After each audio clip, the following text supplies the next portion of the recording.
Okay, but is there interpretation? Yeah. I only have seen German. English. No, just English and Italian. Nothing. And French. English and Italian. Also German? No, only English and Italian. English, French, Italian. And French. Yeah. Come?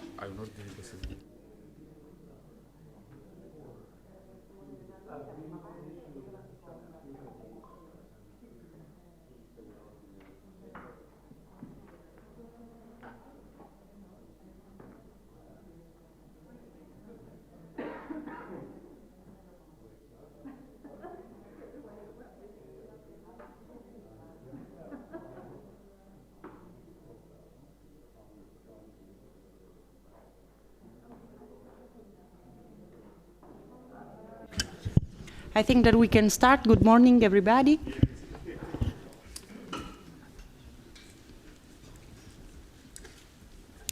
So good morning. We have the translation in English and in Italian, the interpretation. And in French as well. Thank you for all of you to be here. It's a really pleasure. I will switch in Italian. So, dunque, benvenuti. Good morning and welcome everybody to the European Parliament, and I'd like to thank all the speakers for having accepted the invitation to participate in today's workshop. Together with my colleague Benedict Javor, who is the co-rapporteur with me for the Environment Committee, in his case, we thought it would be a good idea as those responsible for this report on the implementation of the Directive on Environmental Liability and the Prevention and Repair of Environmental damage to have this meeting. Now, in the jury committee, we've already had an exchange of views with the European Commission, and we felt this was useful, really, given the work that we are going to be carrying out and taking advantage of all the contributions that may be made by a number of stakeholders. And we also think it's very important to hear from a number of different people, get point of views, get some criticisms, proposals, hear about best practice from various people who are involved in the implementation of Directive 204/55/C. Now, there have been studies commissioned by the European Commission, as well as their own implementation report from 14th of April 2014. These include a lot of critical points, not only when it comes to implementation, but also when it comes to the scope and the effectiveness of the instruments included in the directive, put there in order to reach the objectives set. And so we think that we should take this opportunity to possibly extend the scope, but also to improve the effectiveness.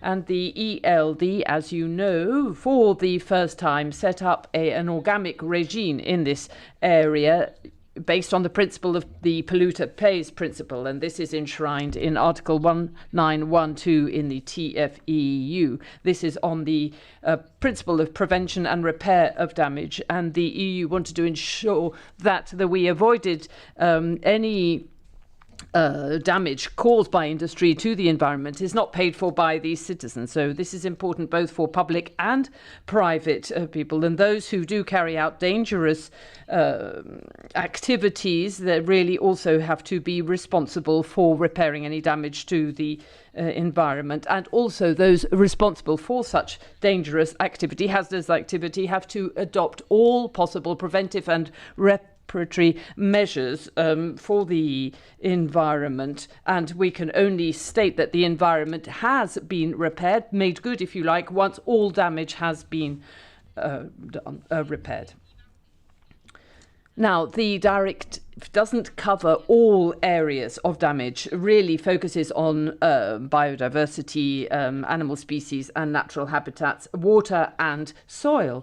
But we wonder whether it might not be a good idea to extend liability also to those damage caused to the air we breathe, and also looking at things like electromagnetic pollution. And if we go into this in more depth, I think we ought to look at how the traditional damage to people, to property, the risk of death, material harm, is not covered by the directive, and therefore those individuals who do suffer damage covered by this directive do not actually have the right to any kind of direct compensation. So perhaps it would be a good idea to try to think about introducing some form of compensation for such categories in the directive, and to bring into the very heart of the scope of the directive human beings, people, because the human beings are not only responsible for environmental damage and harm, they're also the victims thereof. And so we would also like to see whether it's possible to have some kind of financial guarantee included. And so because otherwise it's always directly or indirectly the citizens and taxpayers, who are in the end the same thing, who end up paying for what has been done. And we also wonder whether it might not be a good idea to try to set up a fund for the protection of the environment along the lines of the European Union Solidarity Fund for natural disasters, something along those lines. And another issue that we need to look at in more depth is the role of national authorities in the prevention and repair of environmental harm. We have to look at how effective the instruments that are available and that are used are, and whether they really are up to the task, whether they are efficient enough. And so it'd be very good to hear from NGOs, those who are fighting for environmental protection, and those associations who also help those who have been hit by environmental damage. Furthermore, we also have to make sure that we do hear from industry. We need to know their views and their experience, and we have to look at how we make liable those in these professions who are working with authorities, and we have to see whether what we have in the directive already actually meets our requirements, or whether we need to do more. And so we do think it might be a good idea to perhaps to have a national register of the professional operators to whom this directive applies. And then there is a technical and legal area to look at, and that is the notion of significant harm, or the relevance threshold for such damage.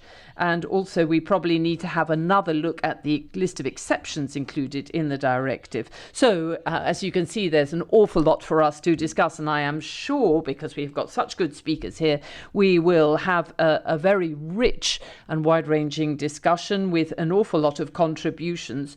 So I'd like to thank you now for all the proposals and all the suggestions that you will put to us today, and I will now give the floor to my colleague, Mr. Javor, straight away. Thank you very much.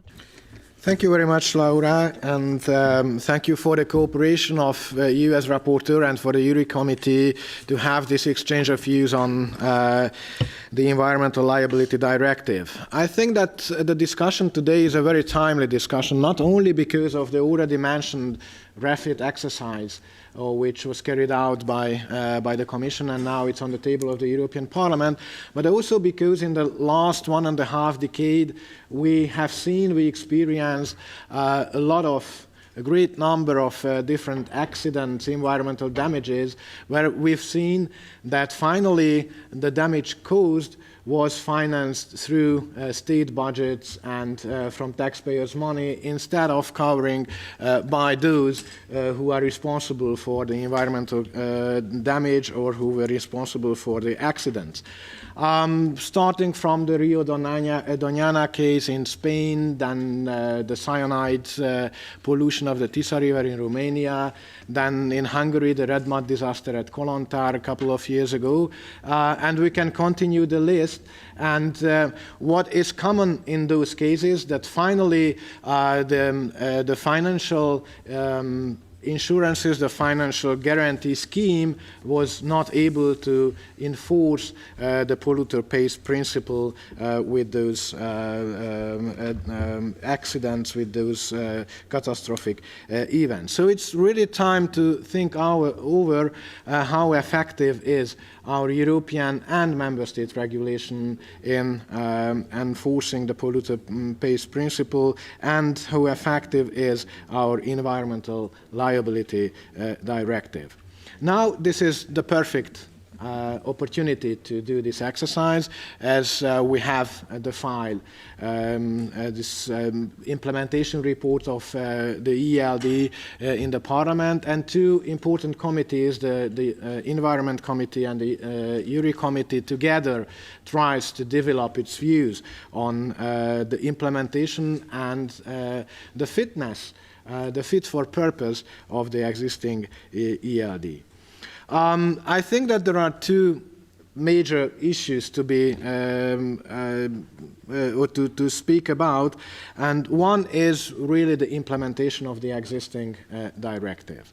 And in the first panel we will, and I think that the exercise and the study prepared by the Commission, which is a very useful and I think it's a very high quality study, concentrates on this issue. And in the first panel also we will seek for experiences in the implementation of the existing regulation.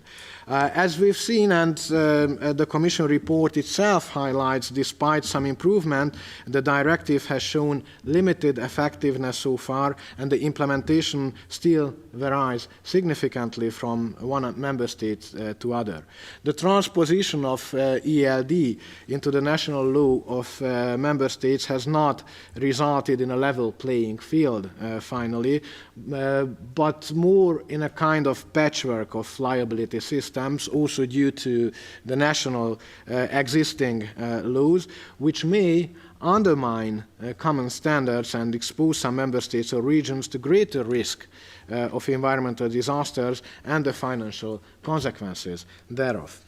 There is also a lack of common understanding of some key aspects of the directive: definitions, principles, scope. This was already mentioned by Laura. What are the main problems with that? Also, there is a lack of data on implementation and on the cost, both the administrative and the financial security cost. I leave it at that, as our experts will soon provide their views and comments on the matter, and I also invite the participants to share their experience from their member states, but beyond the national borders. I think that you have experiences from all over the European Union. Besides of sharing member state experiences, I would like also to have an in-depth discussion on the European aspects, partly to provide input for the upcoming action plan and the multi-annual work plan resulting from the REFIT exercise, to be presented by the representative of the European Commission, Mr. Robert Conrad, today in session 2.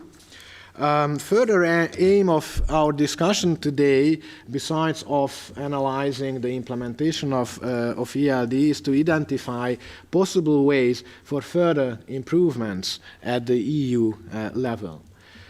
In my view, alongside addressing the implementation deficiencies and providing member states proper assistance in this, there is also need for a revision of the directive.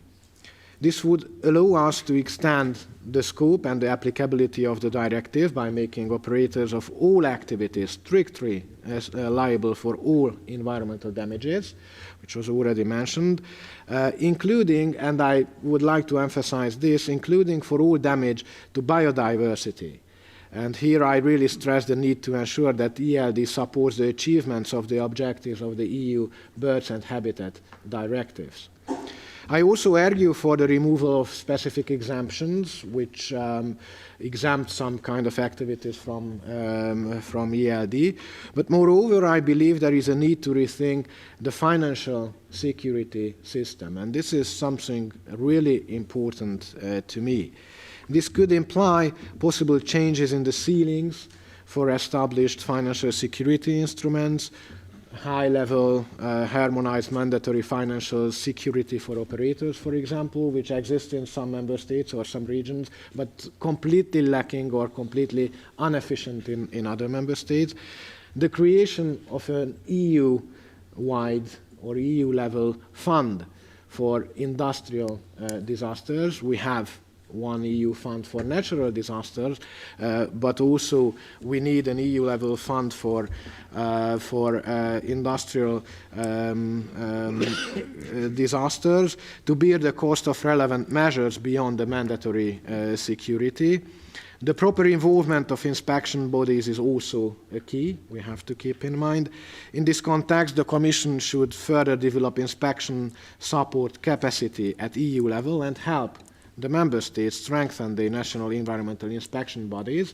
I think that there is a lot of things to do on the EU level regarding this, and the previous Commission initiated environmental inspection regulation, or at least a kind of initiative, which was stopped, but I think that we need some further work on that issue.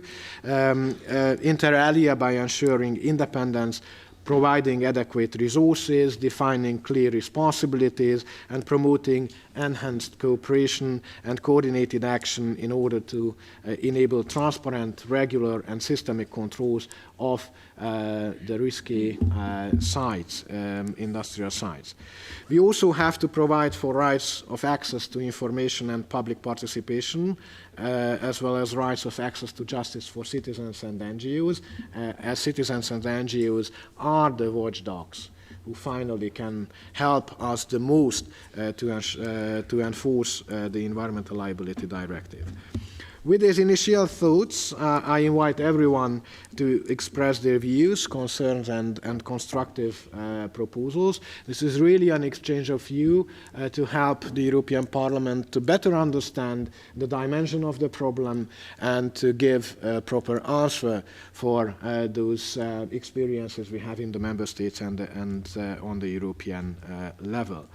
I would like to excuse myself, but after the first session I have to leave because of other commitments previously accepted. But my colleagues are here and we gather all the experiences, proposals and knowledge presented in this room, which I'm sure and I believe helps the European Parliament finally to give the proper answer to the problems which were raised in the introductory remarks and which are going to be raised by our experts here. Thank you very much. And now I would like to give the floor to the first session, third panel speakers. First of all, first and clearly not least, to Hans Lopata from the European Commission, DG Environment, to make your presentation. The floor is yours.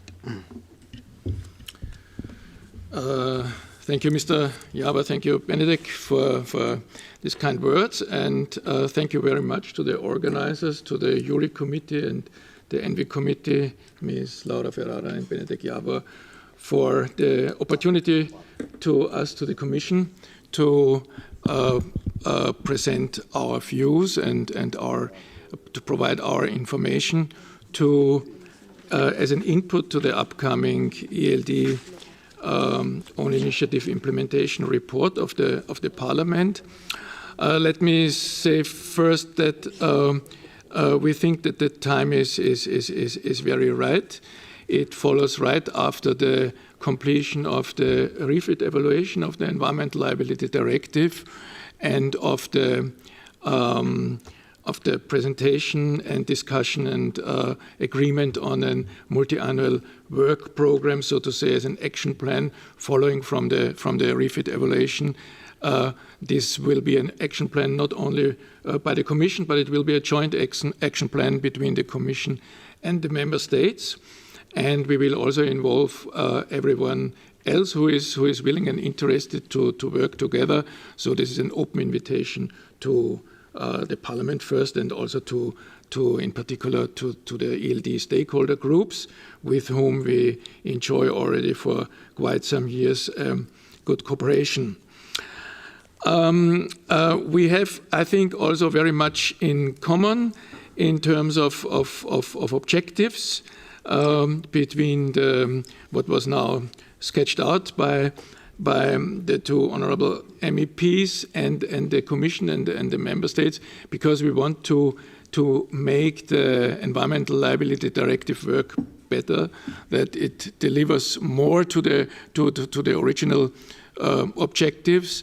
It fulfills fully its purpose. And therefore, all these themes which have been now mentioned, listed by Ms. Ferrara and Mr. Javor, they are really relevant, and also they will have their place in the implementation of the multi-annual work program. I will not talk about the multi-annual work program. This will be subject to the second session, but just so far it is clear that this Commission Member State multi-annual work program is focusing on two main objectives: on the improvement of the evidence base, the knowledge base, and all the means and measures to improve the implementation and the effectiveness and efficiency of the Environmental Liability Directive, and that it is a frame on which the Commission and Member States, with the help of an external contractor, will work together up to the year of 2020, when then the next Commission is phasing in.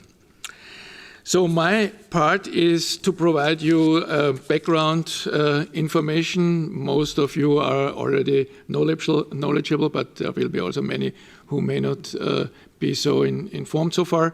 Background information on what was done so far, what were the developments from the adoption of the Environmental Liability Directive in 2004 until now. I don't know, I have prepared a PowerPoint presentation, but it's up to you whether we could show it. You can. So the directive, which was adopted in 2004 with a very relatively long transposition deadline of 3 years, was to be transposed into national law by end of April 2007. And this is what I'm showing you in my first slides, that the Commission, as with all directives, takes as the guardian of the treaty a very systematic approach, and first looks into the transposition, whether member states have transposed or not, and then second looks into the conformity. So this first exercise, which we call non-communication or communication procedure, shows that the Commission has taken its responsibility and had to open, in the beginning, a lot of infringement cases to those altogether 23 member states which have not notified by the deadline the transposition. And then this non-communication procedure went on in its different stages up to court application. Finally, the Court of Justice had to issue 7 court judgments against 7 member states for non-transposition. But the directive was finally completely transposed by the mid of 2010. So we are still working on the slides, but this is not so important. You may, I think, all receive the presentations afterwards from the Parliament. So yeah, this is here. So the next slide can already be shown. So the court judgments and then the transposition completed by 2010, more than 3 years after the deadline. But since nearly 7 years, we have now a complete transposition of the Environmental Liability Directive. And in the next slide will be shown how we dealt with the conformity of the. Could you please move to the next slide? So we have, in the meantime, also assessed the conformity of all member states, which has shown that 11 member states had no issues or only very marginal issues at all, so that could be sorted out in bilateral discussions. The remaining 17 member states had some conformity issues where we opened pilot cases, or in a few more drastic or urgent cases, even infringement cases. And 21 member states have been rubber stamped now that by the Commission that their transposition is fine, and in 7 instances procedures are still going on, but we hope that they could be finished very soon. And if you ask me what were the most conformity issues in the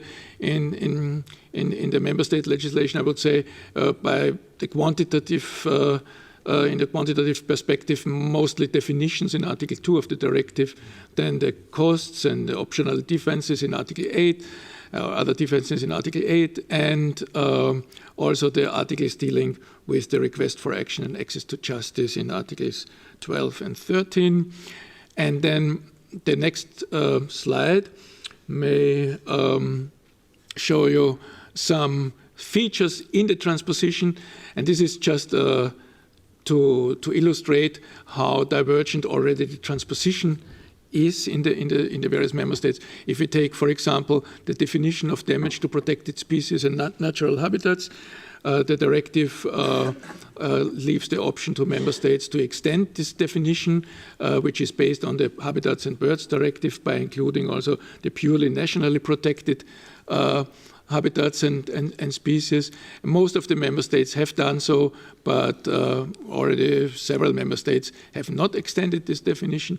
The next slide is another example for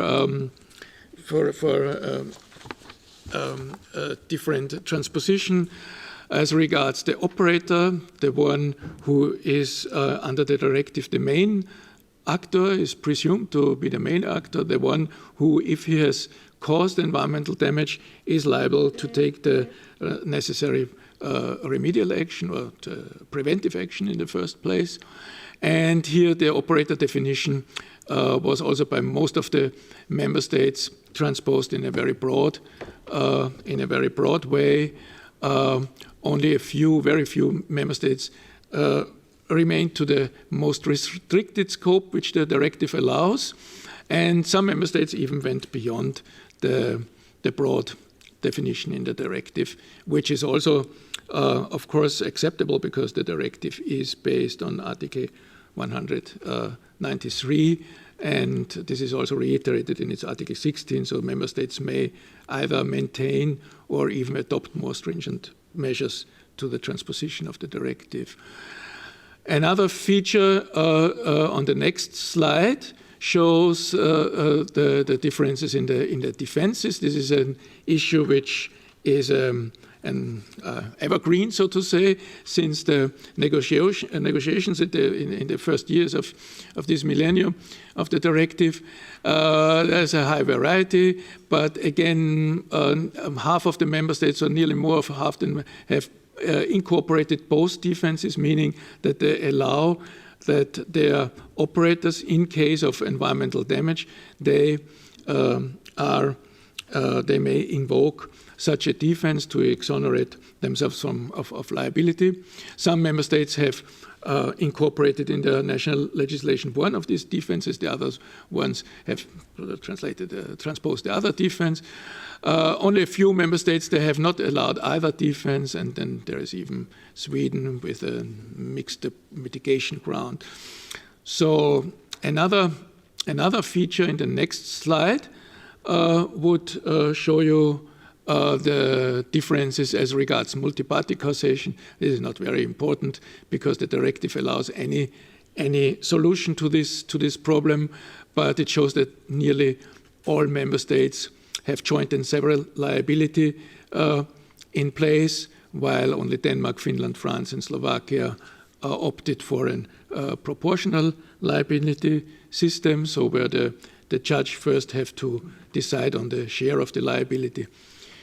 And the last of these exemplary slides on showing the transposition features is maybe today maybe the most important one. The next slide, number 5, shows the approach of the member states taken vis-à-vis the financial security.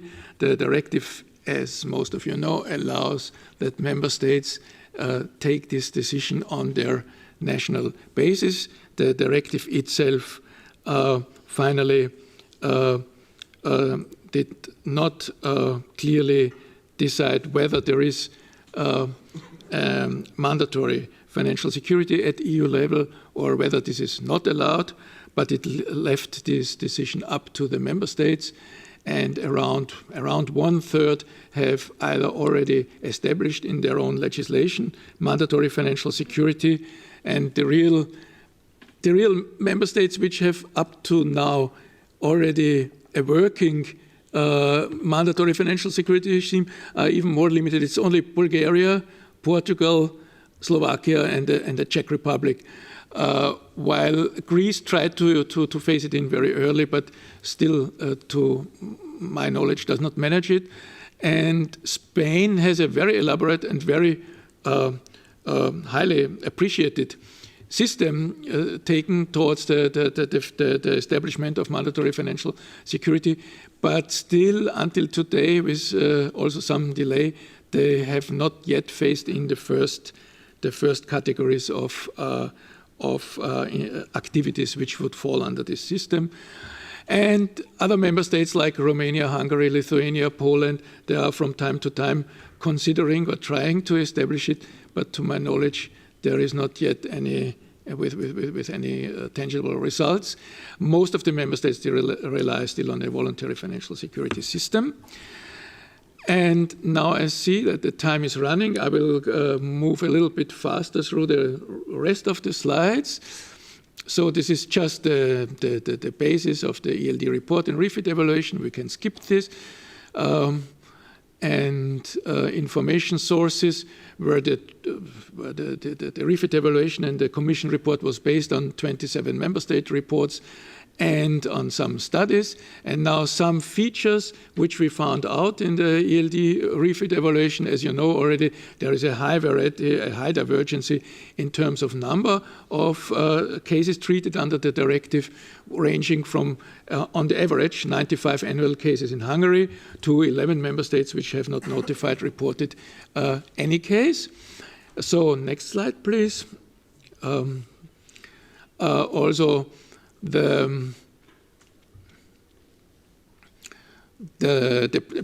some principal reasons which we discussed in the refit evaluation and the report, but we have to say here that this is based on a lot of information, but still I wouldn't say that this is a stable evidence. So this is to a certain extent still hypothetically, but what we think may play a role for these divergent numbers is really the pre-existing national legislation, which is still used in several member states instead of the Environmental Liability Directive. In some of the member states, maybe this previous national legislation is as performative, is as effective as the directive, maybe not in all. In other member states, it may be, they may really fall short of it. Then the significance threshold, which is used in a very divergent way by member states, the existence or non-existence of publicly available ALD registers play a role for the number of cases. Also the rights, and not only the legal rights, but also the practice, how interested parties, how NGOs and citizens can come forward with comments and observations on possible damage instances, and also maybe the obligation of competent authorities on a subsidiary basis to take the remedial action if the liable operator is not identifiable, is not there, may have an impact on the number of cases. So in the next slide, and the level of awareness is still also an evergreen. So this is still most important that the ELD stakeholders and first and foremost all operators are aware, are informed of the existence and of the potential liabilities under this directive. Now we have a lot of we have categorized the cases under these three damage categories of the directive. Half of it relates to damage to land, and more or less 30% to water and 20% to biodiversity. So it shows that the biodiversity damage remediation already works. On the next slide, we just show you that we have looked into, we have discussed whether the scope of damage for environmental to land, water, and biodiversity is right or not, and whether we need an extension. And we have provided some views and preliminary answers to it. On the next slide, you see the distribution of the activities which have caused an environmental damage according to the member state reports. And a little bit surprisingly, it was not the activities under the IPPC directive, but under the waste management legislation, which largely takes the first place, followed by a clause in in Annex 3.7 on the use, transport, etc., of dangerous substances, and then this is followed by the category of fault-based liability, and not of any of the other strict liability categories in Annex 3 of the directive. On the next slide, you see that we also discussed the question of the scope of strict liability, whether it is in principle right, and whether or if we take a more reformist perspective, whether it needs to be complemented by certain activities. And the next slide, it shows you that we have also here a quite high divergence between the member states as regards the average number of the remediation, how long the remediation of environmental damage took in each member state. Of course, in general, this remediation in very simple and small instances may only last for a couple of days or even less. And then in the big cases, in the large damage cases, it may take more than the 6 years of the reporting period. Next slide, please, shows the distribution of or the costs, how much the liable operators had to pay, or in case they were not able, how much it costed to the public purse. So there is only one point to be mentioned. It is very different if you integrate all instances, even the major accidents, large-scale losses, or if you deduct them. So if you take everything into it, then the average number is about more than 1 million costs. But if you take out only the 5 biggest cases, you come to an average remedial cost level of 42,000 euro. And a problem was, in particular in the refit evaluation, that we had not enough information on the costs. We have received from maybe slightly less than 1/3 of the member states some information on the administrative costs, but we couldn't manage to obtain any reliable information from the business on their costs, and this would relate in particular to investments in abatement technologies or environmental management systems, financial security in particular, of course, based on the Environmental Liability Directive, which is maybe a little bit difficult because there are also other legislation which incite some measures. Next slide, please.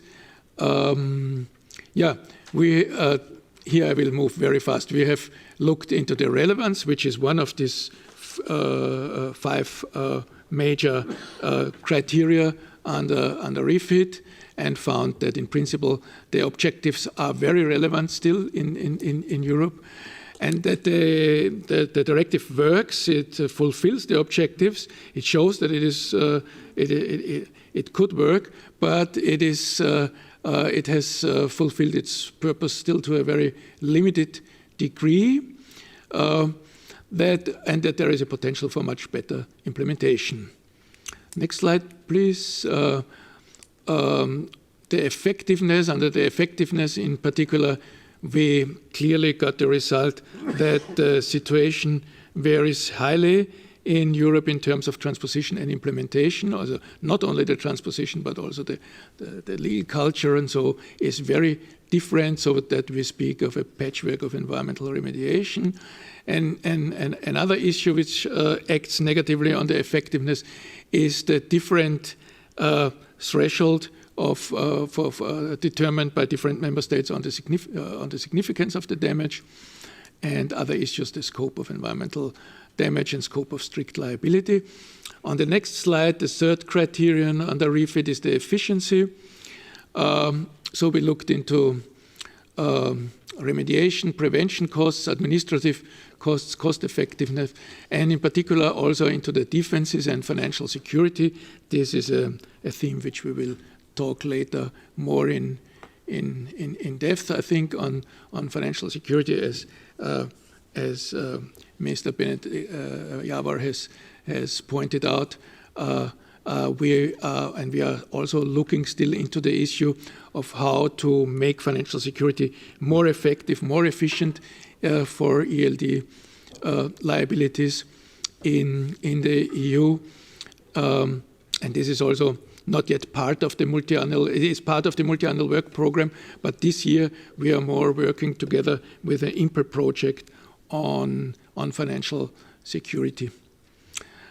Next slide. The coherence was largely evaluated as existing, with a few coherence issues, which we will also deal further in the multi-annual work program as regards the ELD Habitats and Birds Directive and the Water Framework Directive. Next slide, please. So we think that EU added value of effective and well-implemented environmental liability directive would be very high because of the implementation of the polluter pays principle. It is the only directive where the polluter pays principle is even mentioned in Article 1 in the objectives of the directive. And due to the introduction at the general level of strict liability for all hazardous activities, also the new concept of remediation to the baseline condition instead of monetary compensation is important, should be maintained and further developed, and also the for the first time at EU level inclusion of biodiversity damage. Only very few member states had this in their legislation before, maybe 2 or 3, and so these are really the biggest advantages of the directive, and here we should further develop these elements in the next years. Next slide. Yeah, this was the key question of for us, whether the directive works, whether it remains fit for purpose, in particular with respect to the polluter pays principle and its main objectives of preventing and remedying or repairing environmental damage. Next slide. Now, the overall finding was then that it is working, but that there is a high or significant variance between the member states, the patchwork situation, and that it could be done better. And the next slide shows you now, a summary of the challenges. We need first more and better data on the ELD cases and national implementation to take have a better view, to take a more reliable conclusion. This is necessary also in view of the next REFIT evaluation, but this would also help all ELD stakeholders to better implement the directive. The next slide shows already the recommendations which were set out as action plan at the end of the ELD report of the Commission. The recommendation to support the member state implementation with proactive information capacity building actions, and to review the interpretation of the key concepts and definitions in the directive. And on the next slide, you see that we also recommended to establish an EU register of ELD cases to help the practitioners in their implementation, and to develop a set of indicators for the purpose of the future regulatory monitoring and REFIT evaluation of the directive. And this is my last slide, and this bridges already to the next session. This shows the basis for the ELD multi-annual work plan designed for 2017 and 2020. And it is supported by an external technical assistance. And as I already, here it is still on the slide, indicated that it will be adopted end of February. And the good news is that we had already the 17th ELD government experts meeting where it was presented and discussed with the ELD experts.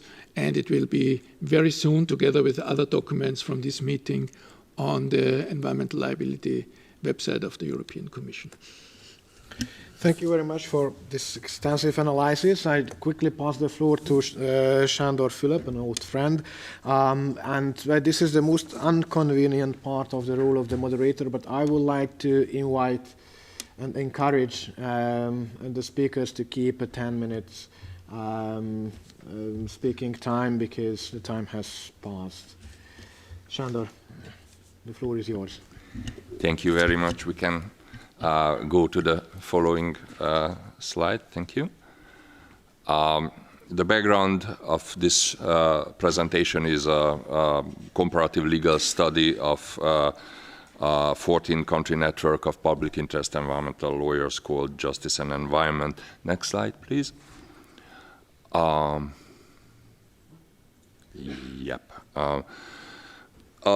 One of the basic issues we studied is the fitting of ELD international laws, and we found, as other sources as well, 3 different solutions: a copy-paste transposition, a harmonized one, and a parallel use, which is actually the nickname of the use of the old regime, as we have seen from the numbers in many EU countries. Very few or no ELD, specific ELD cases could be found. Well, actually, all solutions have some advantages. Naturally, the old laws are better, are having deeper roots in the legal institutions and the legal practice of the countries, while the new laws, the ELD, has a much stronger focus on public participation and on prevention. Next slide, please. The same with authorities. I would not like to pick up one and only best solution. So all solutions have some advantages and disadvantages. Naturally, the third one might raise some problems with conflict of interest. If the previously permitting and monitoring authority is the lead authority in the ELD procedure, it might raise some eyebrows, but its participation is necessary, I think. Again, advantages, disadvantages. More authorities might mean more resources, more attention from the administration, from the government, different professional contributions, and mutual checks. You know, there is a competition between the authorities, and it's always good to have more than one. However, the single authority solution is good because there is a specification. It's a very complicated matter and a much more economical use of resources, which are pretty scarce, unfortunately, in most of the member states. Next slide, please.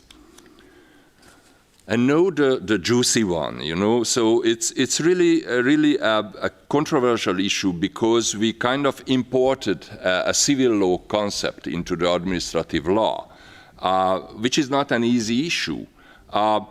In the civil law, the no proof of the causational chain and the no fault approach are clear, but their use that's like a transportation of an alien body into an organism. It's not always without conflicts and misunderstandings. So our group tried to find articles and legal literature about the administrative strict liability, and we found not too much.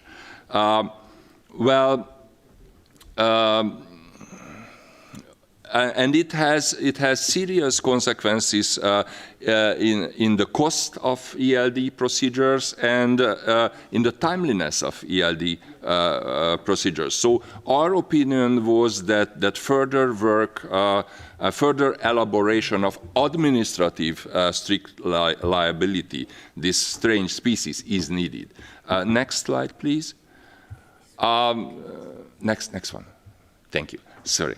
That's an interesting finding. Probably it's a common sense for all of us here in the room. Some environmental activities consider themselves exempt from the environmental law, saying that once we are a waste management facility, or we have a windmill, you know, we don't have to care with nature protection and bird conservation, you know. So I think it's wrong. We have to pay attention. I would not be able to tell you the solution. Naturally they are right in a way. Business is right. If we limit their activities, that causes environmental problems as well. Next slide, please. Yeah. The stakeholders, we found again a certain friction, certain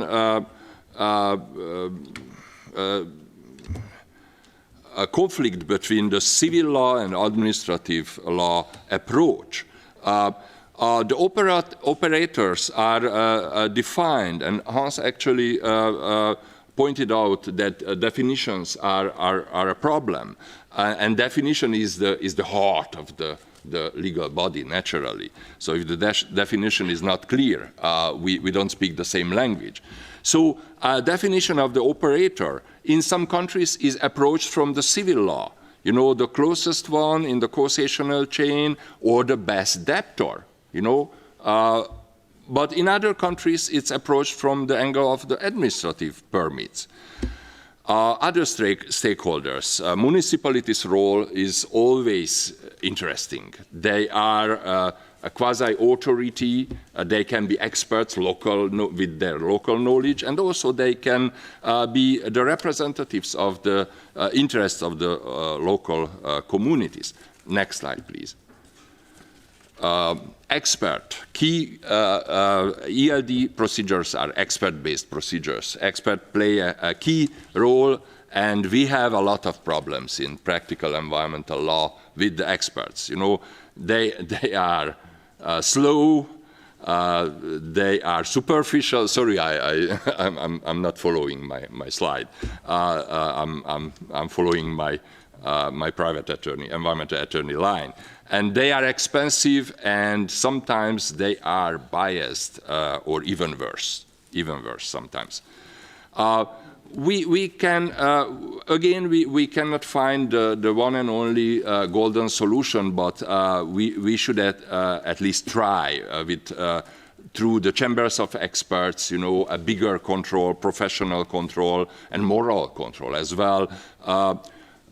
A better claiming, a better, from administrative side, a better reasoning of their opinions, which is a key issue in legal remedies, naturally, and other solutions. Next slide, please. Public participation. Naturally, it lies in the heart of the ELD, like other technical environmental protection directives. For instance, the Water Framework Directive has public participation as a key issue. And our experience in our comparative legal research was that the implementation of public participation rules of ELD is much more conservative than it supposedly was aimed by the European legislator. And this hesitant implementation, a lot of things to clarify, you know, so, and new things emerge, you know, when ahead of an NGO or a local community, if it wishes to participate in an ELD case. And this hesitant implementation can be seen in the legislation as well. Public participation rules and conditions change quite frequently. It's difficult to follow. Therefore, the ELD practice concerning public participation is quite colorful. In some places and some cases, the public members and organizations of the public just have an observant role, while in other cases, in other countries, they have a full-fledged standing. Next slide, please. Timeliness, that's a painful issue, and again, we should break it down into certain parts. The first measures, the emergency measures, are naturally very timely, very quick. Stop pollution and save the, what can be saved. But thereafter, the whole ELD procedure takes many, many years, as we could see in Hans' slides with exact figures. And legal remedies, you know, because as we say, courts never issue a construction permit. Courts cannot enter into the substance of the ELD cases either, so they can annul the case, and administrative bodies will start it, annul again, start, annul, and so on. So the factors are you can see there are multiple factors behind the lack of timeliness, which is really painful. And my last slide, please. In harmony with Hans' slides and messages, we think that capacity building is very much needed, both for the public and other stakeholders, and for the administrative bodies and courts. Thank you for the attention. Thank you, Sándor, for your presentation, and also to keep yourself to the time constraint. And I would like to pass the floor to Rodolfo Ambrosio, lawyer from Legambiente, Italy. Ambrosio. Grazie. Thank you.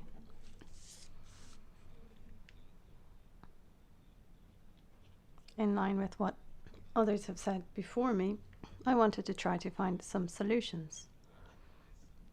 What we're interested in the directive is prevention and reparation of environmental damage.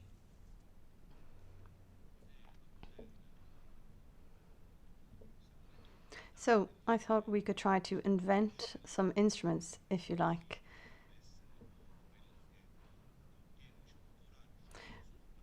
We need to have courage, and so I've tried to understand how we can optimize the directive. It has been improved in some aspects, but it has not been uniformly implemented by member states. So I thought, as for prevention, and to respond to the issue of the time frame, we could set up an environmental chamber that could quickly resolve conflict. For example, when municipalities sign contracts with management businesses or waste disposal businesses, in case of conflict, you have to go to courts, wait for years, the businesses can't be dealt with, and it goes on and on. But if you were to have a chamber for this, then we could reduce the time frame. And we would also be able to better define the concepts that should be introduced into the directive in order to optimize it. For instance, In this case, the municipalities would have to, within the contract, have the arbitrary clause.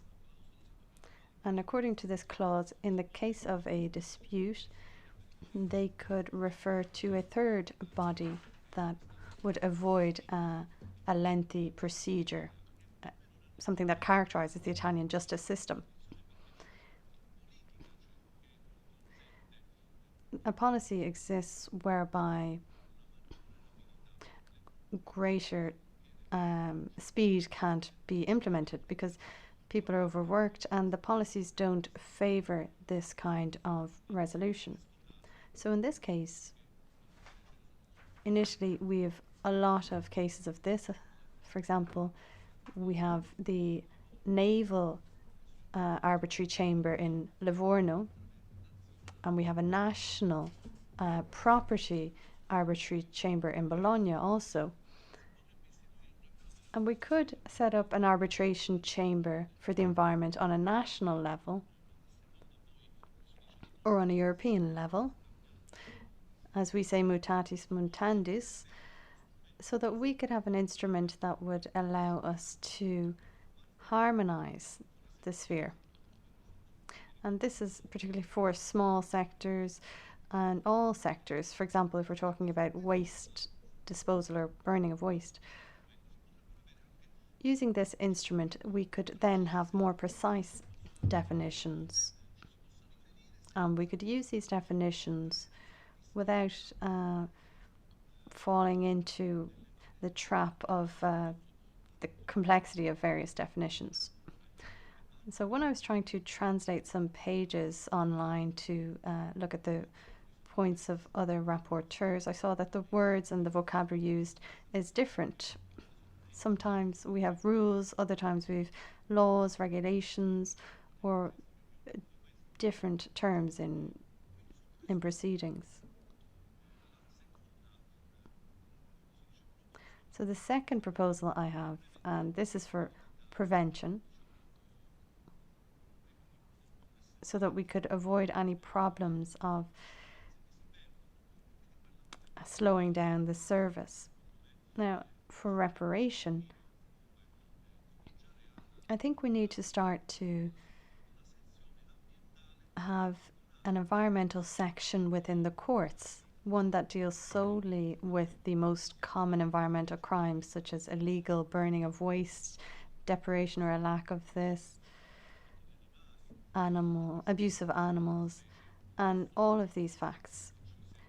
These cannot be decided by a court that deals with theft of cars or blank checks, etc. This environmental section thus could be helped in a voluntary manner. We could have a new role for associations, for instance. In other publications, I saw that compensation was called for environmental damage, but I haven't understood who was calling for this. I work for associations, and according to our legislation, damage to the activity of the association is what should be compensated. We can't ask for compensation for the environmental damage as such, the pollution of the sea, for instance. We can call for compensation for the damage that affects the activity of our association that might be harmed. So if we have a campaign to clean the world starting on beaches, then we're talking about the sea here.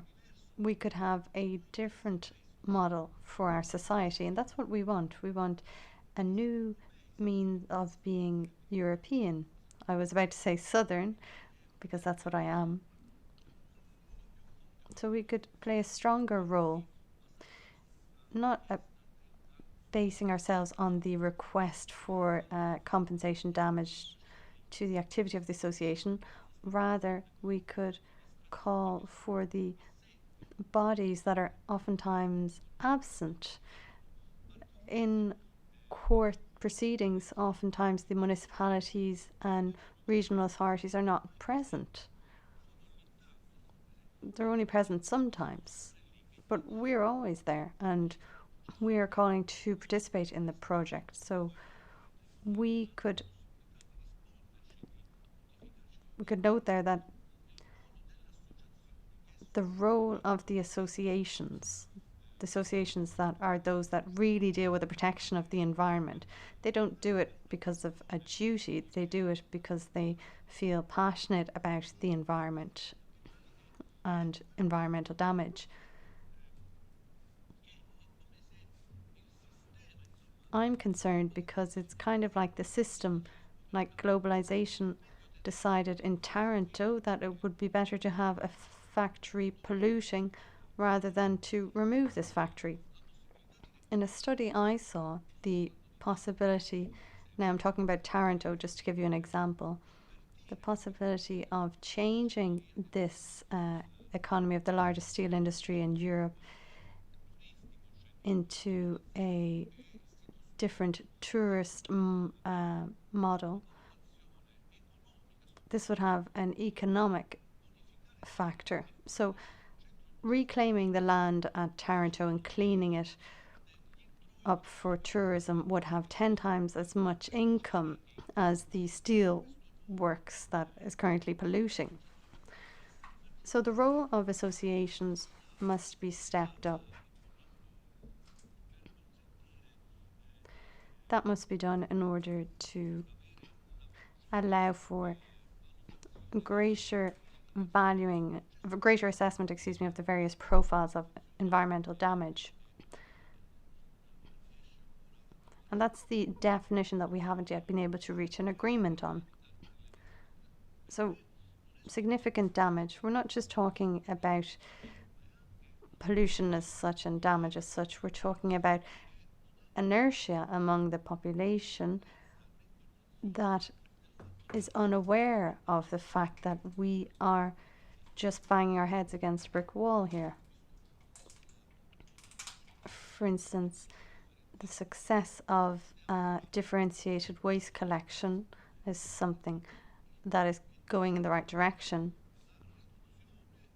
The first goal I think we need is to reduce the production of waste. So we have the 3 R's: reduce, reuse and recycle. These are all aimed at reducing the production of waste. I can see here I've CDs in my bag. We've so many materials that cannot be burned. So we can no longer produce materials or reuse them or burn them down. It's like the situation with radioactive waste. This is just an aside now. Since radioactive waste cannot be burned, in Italy it's sent to Portovesme in Sardinia, where it's enclosed in cement containers that are cold. I'm just concluding now. We had the Jolly Rosso incident that occurred in Italy. This was an incident with a ship. The secret services took missiles containing this toxic waste and they threw it into the sea. So in Sardinia, huge cement containers into cold water were sent into the sea. And we're talking about 35,000 here, 35,000 missiles that contained radioactive waste that were thrown into the sea. And that's extremely dangerous. One philosopher said that the trend towards changing will not lead us out of the tunnel. Radioactive waste was thrown into the sea, and then what's next? Bombing. It seems like we're at war. Thank you. Thank you very much, and sorry for pushing the speakers, but also we have to leave the space for others. And I would like to invite Massimo Fundaro, former member of the Italian Parliament, who was active in this area, to give his presentation. The floor is yours. Buongiorno a tutti. Good morning, everybody. I think that one of the really key points here with the political and the legal elements is making sure that we have these citizens involved. We have to be able to respond to the requirements of the administrations. Now,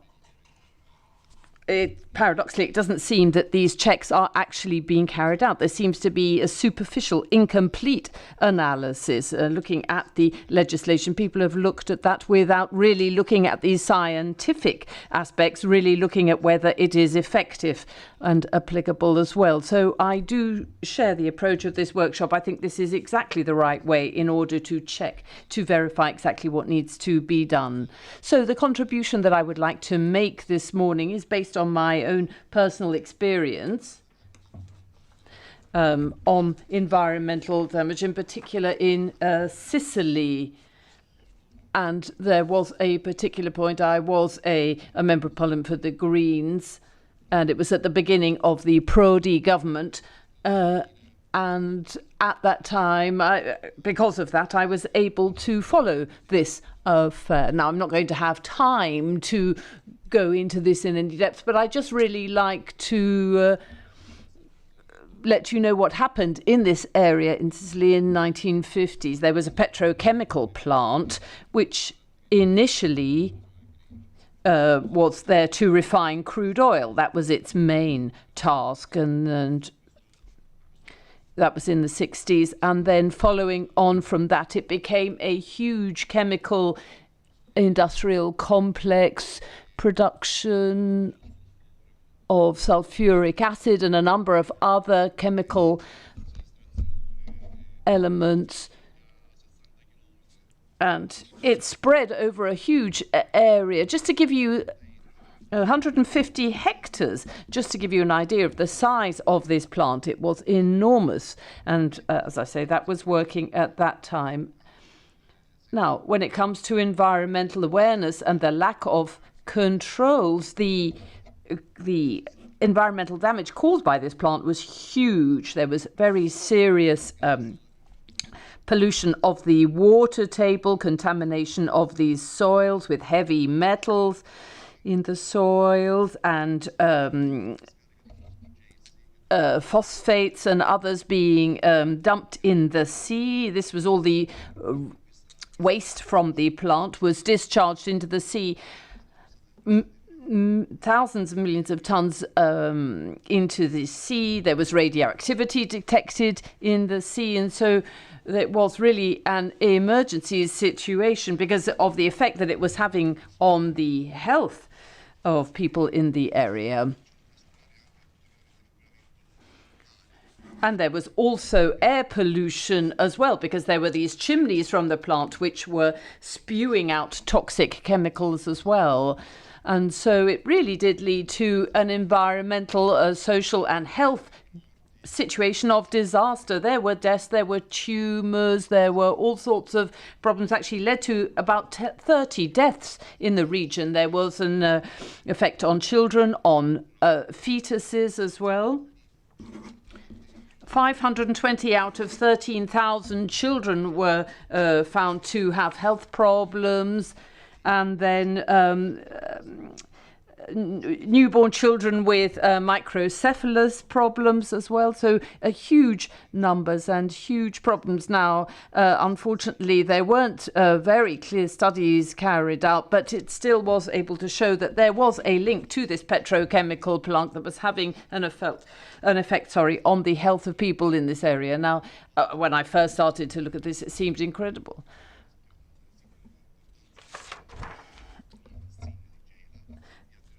Now, this 671 square kilometers was the area affected, air and sea and land, as I say. And then slowly people began to earmark funds for this. Now, when I arrived in 2006 and I took up this role, about 20 or 30,000 euros had been earmarked, but very little had actually been used for clearing up the site. Now, as far as I am concerned, and here I am really personally linking to the directive, the combination between the directive that laid down the polluter pays principle and the transposition in Italy and the environmental law stemming from that was just passed in 2000, I think did help us, because there was then this legal support. And then we got a group of young people, lawyers, technical and experts and others, and we got together this team of people to look at the data, to look back over the history of this plant, and with that we managed to come up with a communication that was sent to this Italian multinational company, and we managed to quantify the environmental damage that had been done and put a figure to that of €1 billion, over €1 billion. Now, I say this because it was very innovative. It had never actually happened before in Italian environmental law to have a company faced with a bill like that. And I have to say that we did see a difference now with environmentalists, Greens, and with that in my background, I had worked on conventions and all sorts of other things, but really got absolutely nowhere, came up against a brick wall. But when we tried to do this, well then, and when we notified them of this, Leni, the industry in question, once this came forward, then there started to be investigations, and then we did send them this notification, as I say, of environmental damage and quantified that. And then there was a visit to the plant with the number 2 of ENI, of any of that association. And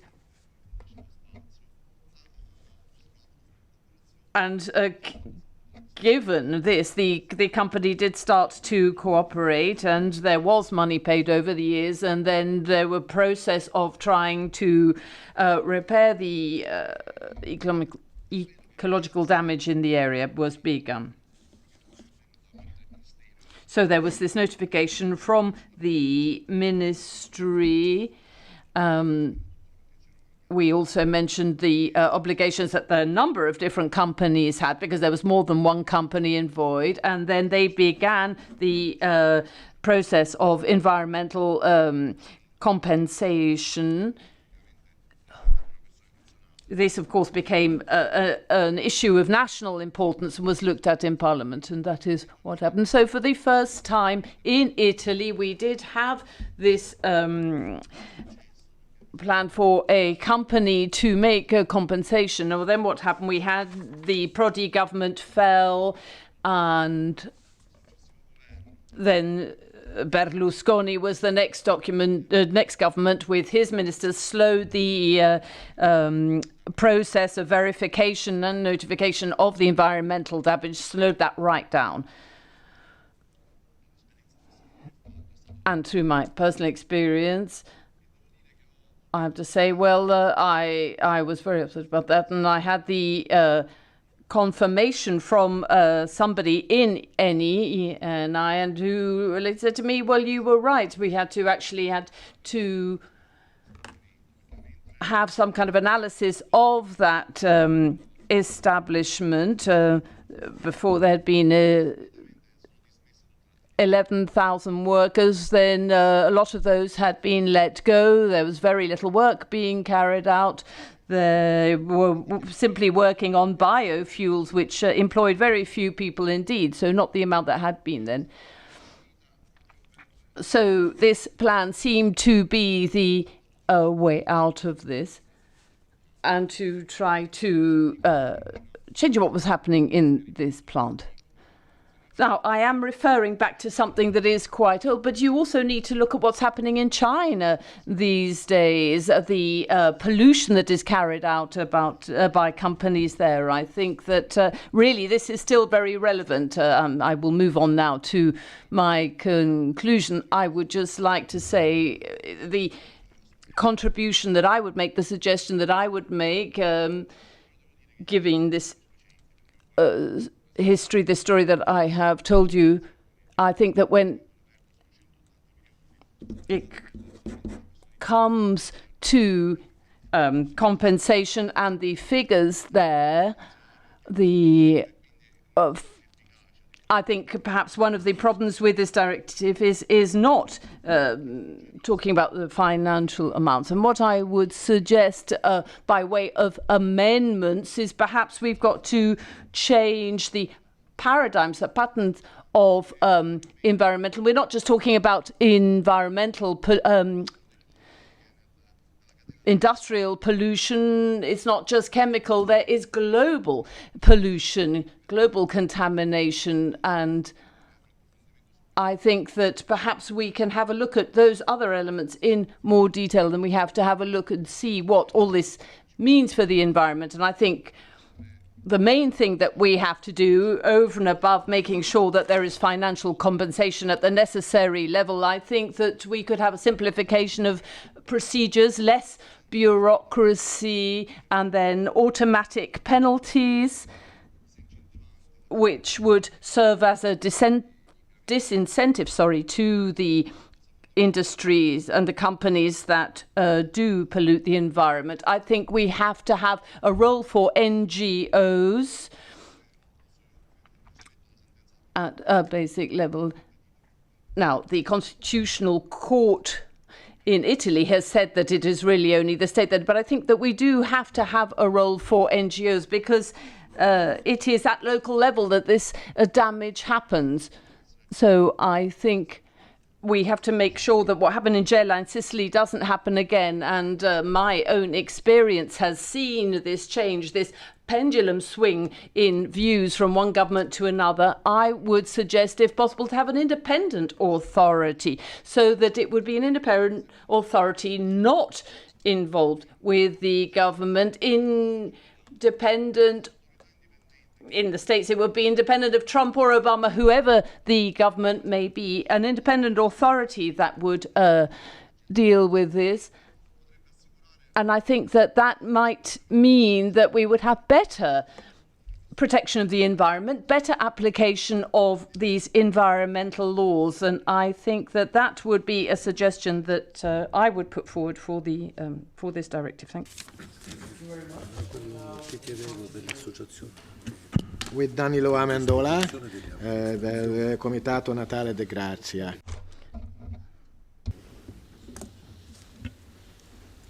Buongiorno a tutti. Io sono Danilo. Good afternoon, Amendola. I'm an activist from the Grazia Committee, and I want to greet you from our president who couldn't be here today. I'm probably the least prepared technically, but I want to give the experience of citizens, and we in this process want to play a role. I also wanted to highlight that cases like those highlighted just a moment ago by Massimo in Calabria, for example, we have a similar case in Crotone with a former chemicals centre. It ended up the same way. The committee in Natale de Grazia chose its name, and that's linked to the Capitan of De Grazia, who died in circumstances that are not yet clear while he was investigating international illegal trafficking of waste using ships, and they were being disposed of in the Mediterranean. For years, this was surrounded by mystery, but today we know that the death of De Grazia was caused by poisoning. Capitan De Grazia was a hero who died fulfilling his duty. The Civic Committee started dealing with international trafficking of waste following the Moto Navarosa judgment. This was mentioned by a colleague a ship known as the Giulia Rossa on 14th December 1990 landed on the beach, and at the end of the 80s this was used by the Italian government to bring back to homeland radioactive waste produced by local industries and illegally disposed of in Lebanon. The people investigating suspected that this ship was transporting dangerous waste and that this waste was buried under the sea. After various inquiries, in 2009, the Bruno Giordano, the prosecutor, bred new life into the inquiry, where there was new radioactive waste found in the Oliva River. This was close to the city of Cetraro. This is suspected of being one of the poisonous ships that had already been identified by the captain. Following this, hundreds of thousands of citizens were involved in the inquiry, numerous associations, and then on 24th October 29 in Calabria, the largest demonstration for environmental protection ever held in Italy took place. That had the participation of 35,000 people. In the area of the Oliva River, what's the situation now? Well, there were various inquiries carried out and various technical inquiries have taken place. The chemical assessments have shown that chemicals have been found, and over the years there is a presence of polluting chemicals that cannot be questioned. I will pass this document around later to the speakers. We've tried to provide a summary of what has happened over the years and what is now known by the communities living around the Oliva River. Last year, chemical analysis taken place in the river basin showed the presence of various organic and inorganic substances. Some of these are not normally present in nature, and certainly not in the concentration in which they were found. Over the years, the polluting substances have already caused damage to health and the environment. This has been happening since the 80s.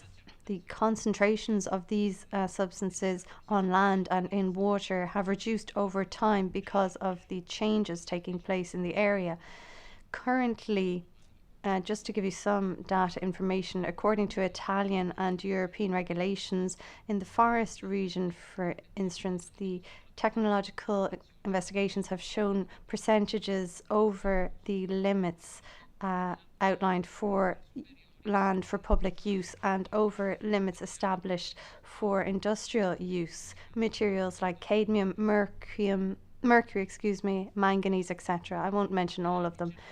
Materials that certainly come from very far, that don't come from the Oliva Valley region and are not the result of local activities. Another important point is the finding of radioactive artificial substances with high percentage of radioactivity, and there were also chemicals found at depths.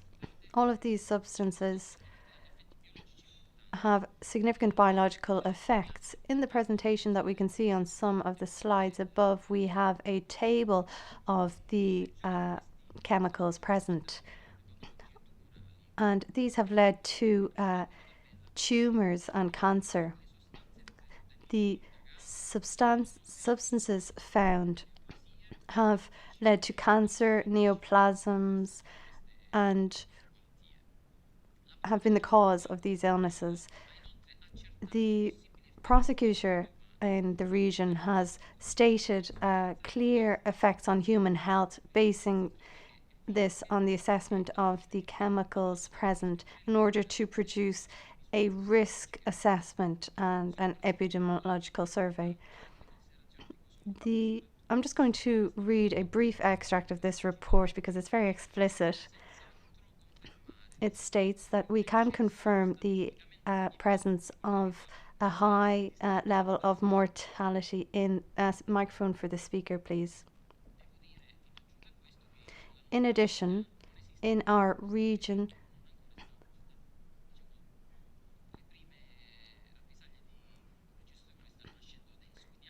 there is no epidemiological register yet. One is being set up.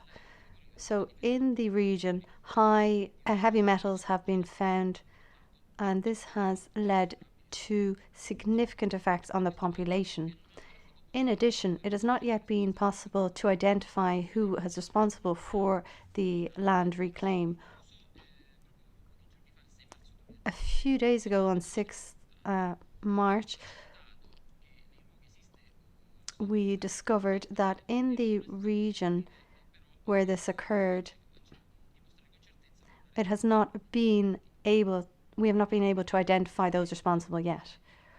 So citizens want to see this incident as an example in which, in such cases, we need to find the most effective instruments as quickly as possible in order to reclaim the land, clean up the land. In this way, the EU needs to improve the directive of environmental liability in order to ensure that we can rapidly clean up the areas affected. In particular, what we are calling for is to oblige national environmental authorities to proceed to security measures from an environmental and health point of view, and to clean up the land affected, for example, in the case of Valle d'Oliva. Health authorities should fully respect obligations on access to information, which is often a difficult point, and the participation of the public, and the access to justice in environmental spheres. We should oblige health authorities to collaborate with the legal system to ascertain the damage to the environment and water resources, and to ensure liability. And we need to set up a European fund through which we could have a tax on the industrial activities with procedures that have high polluting levels. On higher levels and on local levels, we should ensure that these polluted areas where we cannot apply the polluter pays principle, the tax should be set and calculated, in our view, keeping in mind the characteristics of the waste sector in question, be it nuclear, petrochemical, etc., and the various levels of risk. And we could ensure specific measures to assess in qualitative terms the capacity of unique operators to mitigate the risks of environmental damage. The objective should be to feed the fund for operators that show that they are at the forefront in the protection of the environment and in preventing environmental risks. They could be rewarded. We should also look at the behaviour of operators over time. That's also a good indicator. For instance, if we find illicit waste dumped and can identify that from a certain operator, then we can assess in the sphere of production of this waste what the capacity of preventing damage is. Now, to conclude, we think it is crucial to ensure that the institutions of member states have greater control over industrial activity that's potentially polluting, including transport, tracing and disposal of waste. Thank you. I try to be as quick as possible. Thank you very much. And the last speaker of this panel is Valerie Fogelman from Cardiff University. And we agree that Paolo Parentela is going to speak in the next panel to make them more balanced. Thank you for your flexibility. And Valerie Fogelman, the floor is yours. Thank you. Can you load my slides, please?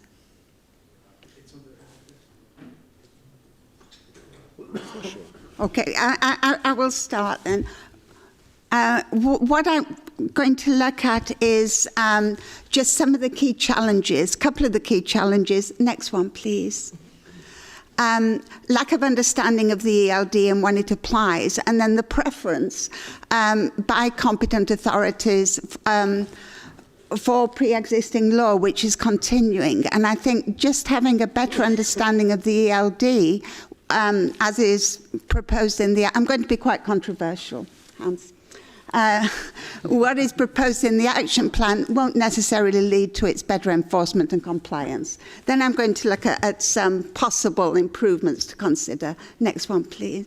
I think I can't think of a better example of how stakeholders don't understand the ELD than two so-called ELD cases at the Court of Justice.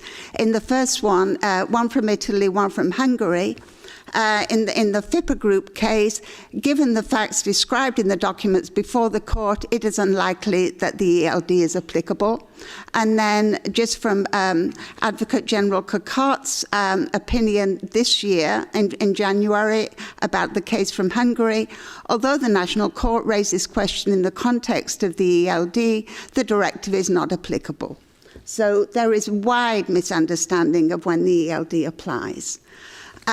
To get some more examples, next one, please. Back in the UK, my question really is, what is an ELD case? And I think we don't know. One of the ELD cases that's reported, that's counted in the list of cases from the various states, imminent threat of damage to a protected species, the operators re-roofing a school building, competent authorities serves a prevention notice under the ELD because a member of the public said that if bats were present in adjacent buildings, they may be present in the school building. Fair enough. Although all bats in the UK are protected by the Habitats Directive, this is not an ELD incident. There was the definition of imminent threat of damage is a sufficient likelihood that environmental damage will occur in the near future. But it's got to be to significant adverse effects on reaching or maintaining the favourable conservation status, not an ELD case. Next one. Another non-ELD case from the UK, same thing. We seem to like bats very much in the UK. Social housing stocks being upgraded. Again, authority serves a prevention notice after a member of the public said, maybe there's bats in that building. So same reasons, not ELD, which really raises the question, how many other so-called ELD incidents are not ELD incidents? Or what is an ELD incident in Poland or Hungary is not an ELD incident in other member states. I think until we know what an ELD incident is, that is basic to looking to go forward with an action plan. So the complexity, the ELD is enforcement unfriendly. It is very difficult to understand. And just a couple of examples. Annex 3, 12 categories activities. Some of them have got subcategories.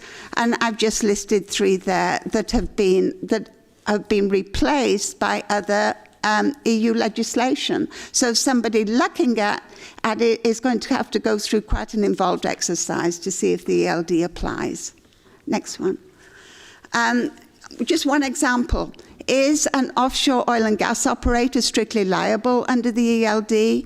Well, the Offshore Safety Directive says that they are liable under the OSD without prejudice to the ELD. But then you've got to look, is it strictly liable? Well, if you look at Annex 3, it includes the manufacture of dangerous substances as defined in a new EU legislation since it came out. Hydrocarbons and crude oil are dangerous substances. Manufacturing includes the production or extraction of substances in the natural state. Therefore, the answer is yes. But how complicated to get to that yes answer? Next one. Lack of clarity. Hans has already raised defences to cost versus defences to liability. This is pretty crucial because if it's defences to liability, an operator doesn't need to carry out preventive and/or remedial measures until its liability is established. It seems, I would argue very strongly that it is defences to cost, but member states differ. Next one, please. Linking the threshold for water damage to the Water Framework Directive, and I've just set out the definition there. I won't go through it, except to say in the first one, ecological, chemical, or quantitative status, that refers to water bodies. So it seems that the ELD refers to water bodies instead of waters. Yeah, next one.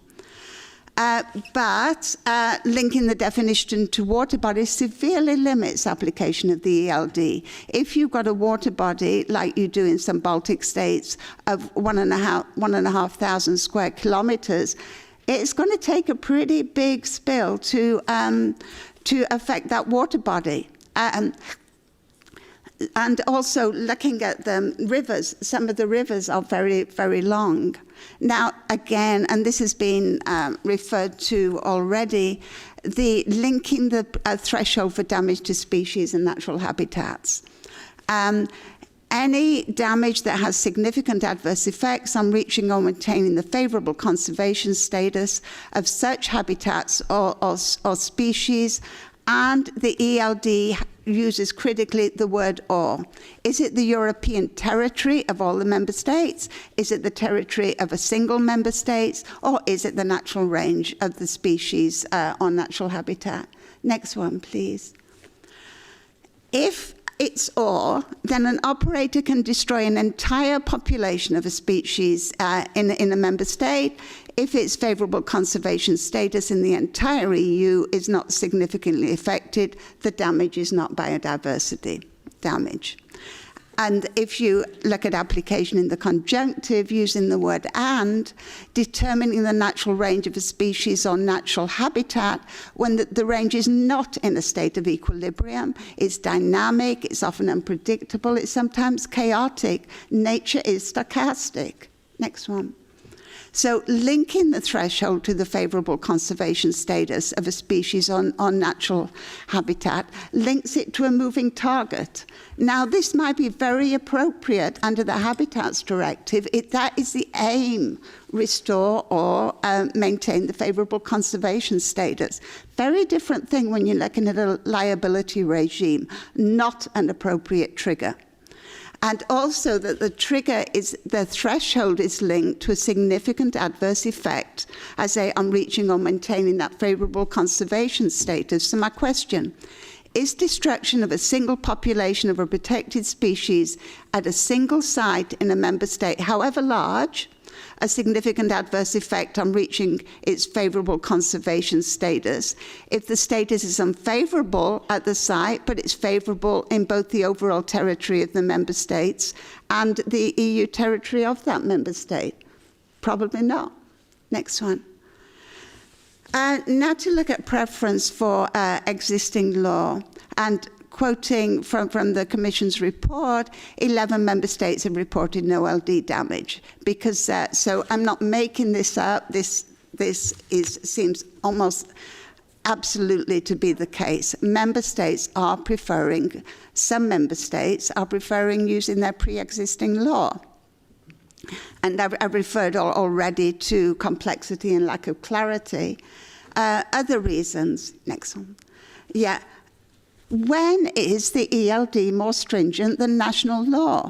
If national pre-existing law is equally as stringent, it's no big deal. But, for example, is the ELD more stringent than pre-existing law when pre-existing law in most member states imposes strict liability for remedial biodiversity damage versus negligence for non-Annex 3 activities, no permit or state-of-the-art defences under pre-existing law in member states, and primary liability is imposed on a broader category of persons. But granted, there's no complementary compensatory remediation under pre-existing law, even though there is complementary under Germany. But it's not easy. It's not easy for a member state to say, should we apply the ELD or is pre-existing law sufficient? Next one, please. Also, pre-existing law has got lower thresholds. The ELD is perceived wrongly, I think, as having a very high threshold, but that threshold is higher in all cases for land, water, and biodiversity damage than the threshold under pre-existing law. So a competent authority is usually, in many member states, is enforcing that pre-existing law. Then, unless it's a massive incident, has got to determine, should we now apply the ELD? But to do that, they've got to carry out an assessment of damage. That can be expensive, can take a long time. And the operator doesn't pay if the threshold is exceeded. So there's a monetary reason why competent authorities, many of which are strapped for cash, do not consider whether the ELD applies. And also, if as I say, in many cases, the pre-existing law is being applied, but you've got different persons who are liable, for example. Many other reasons, I haven't got time, but it's difficult. It is enforcement unfriendly. Next one.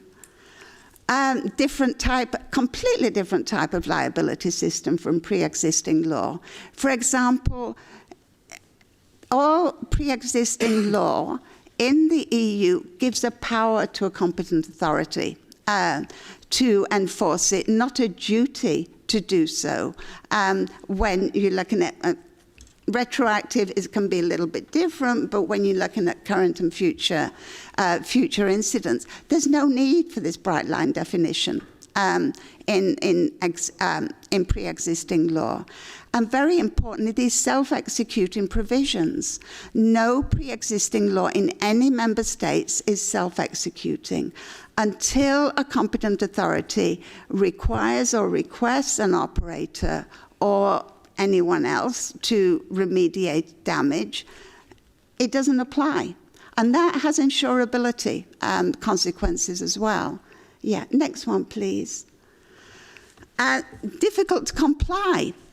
Just one example, imminent threat of environmental damage. The ELD says the operator must carry out preventive measures, quote, without delay, notify the competent authority without delay if it can't dispel that threat. If environmental damage has occurred, operator must again notify competent authority without delay and immediately carry out emergency remedial actions. That is placing an onerous task on an operator.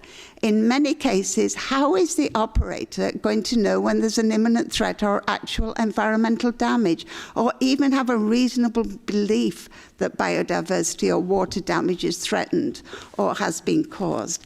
For example, if you're looking at groundwater, the operator would have to know there's groundwater underneath the site, it's going to affect the entire site, or know, is that surface water body of a river just a little bit?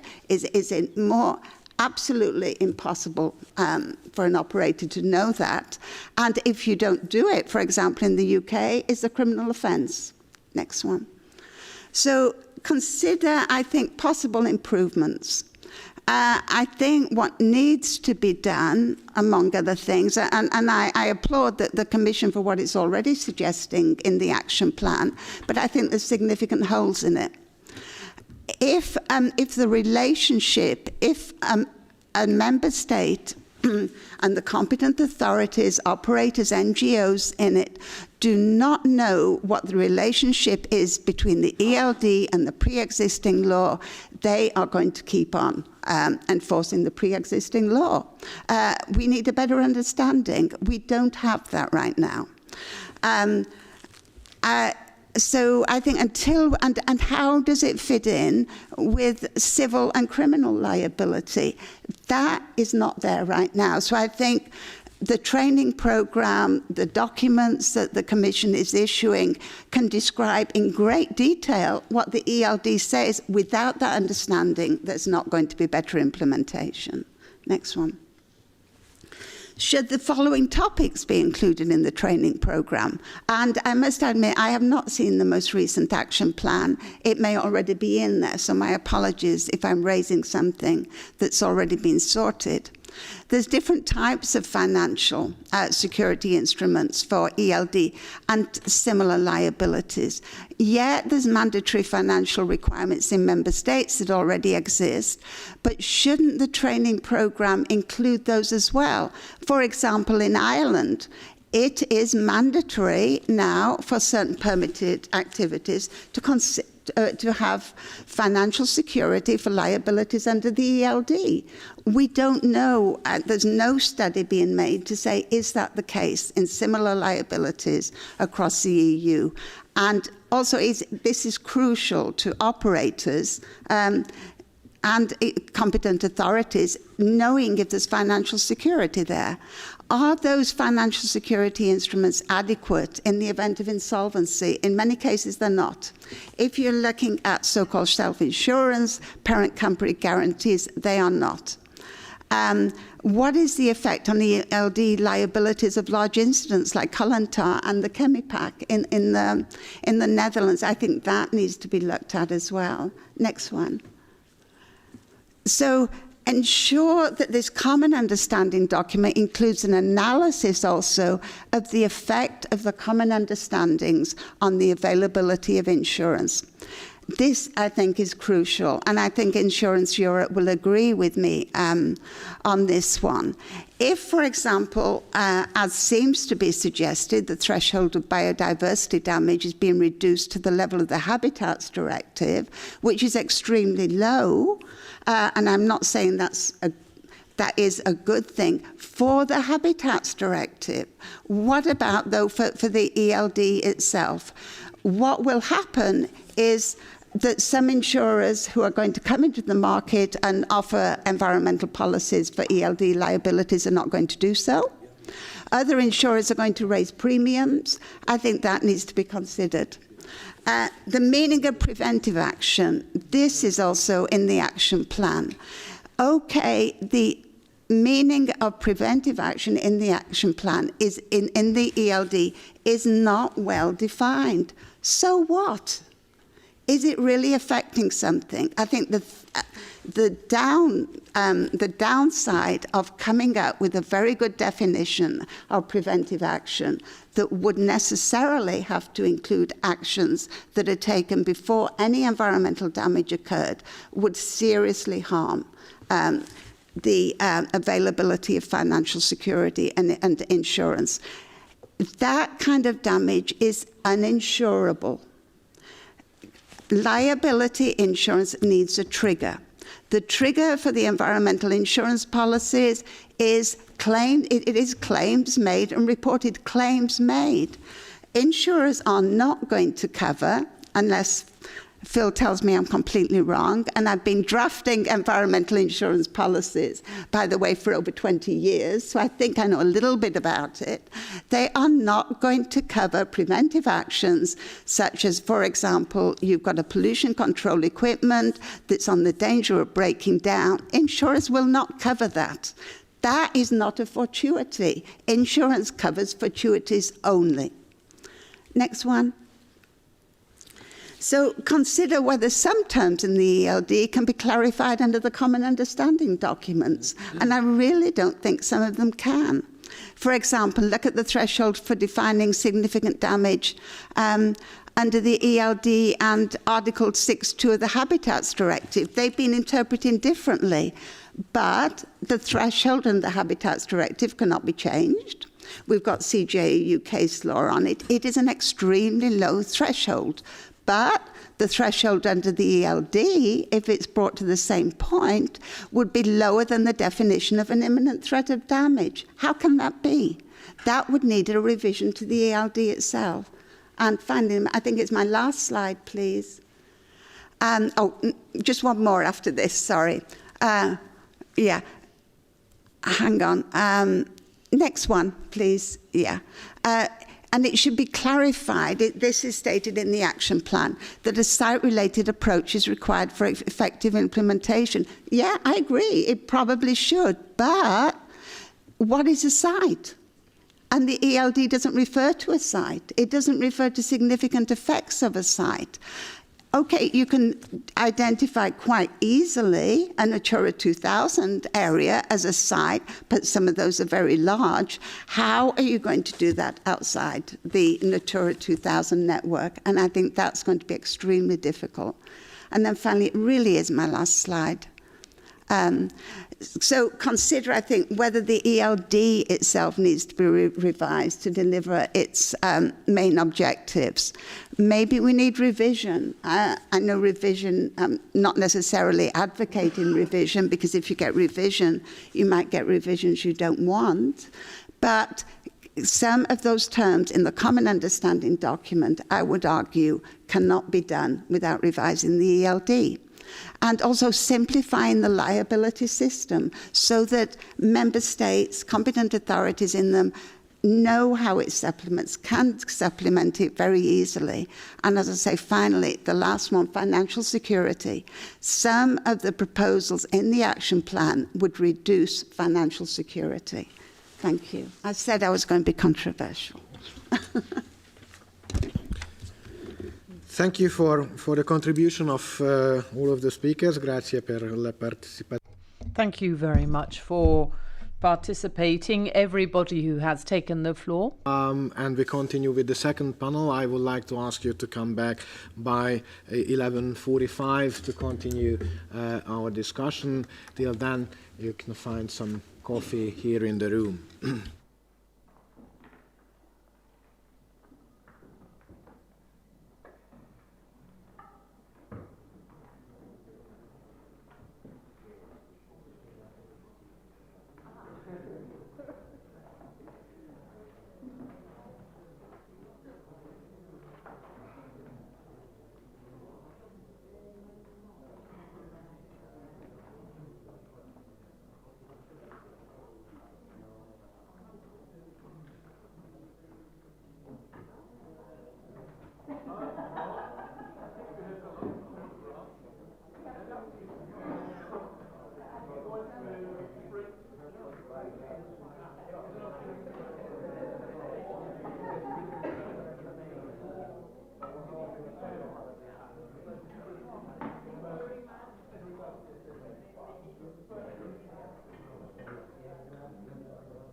Nice to meet you. Thank you very much.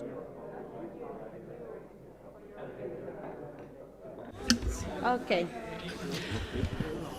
Okay, so I think that we could start again because we are a little bit in late.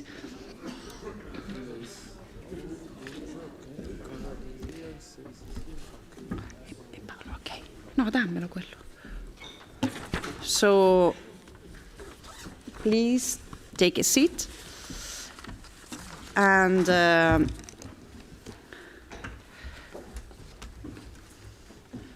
bene, possiamo continuare. Okay, we can continue with our debate. We're now on to our second session.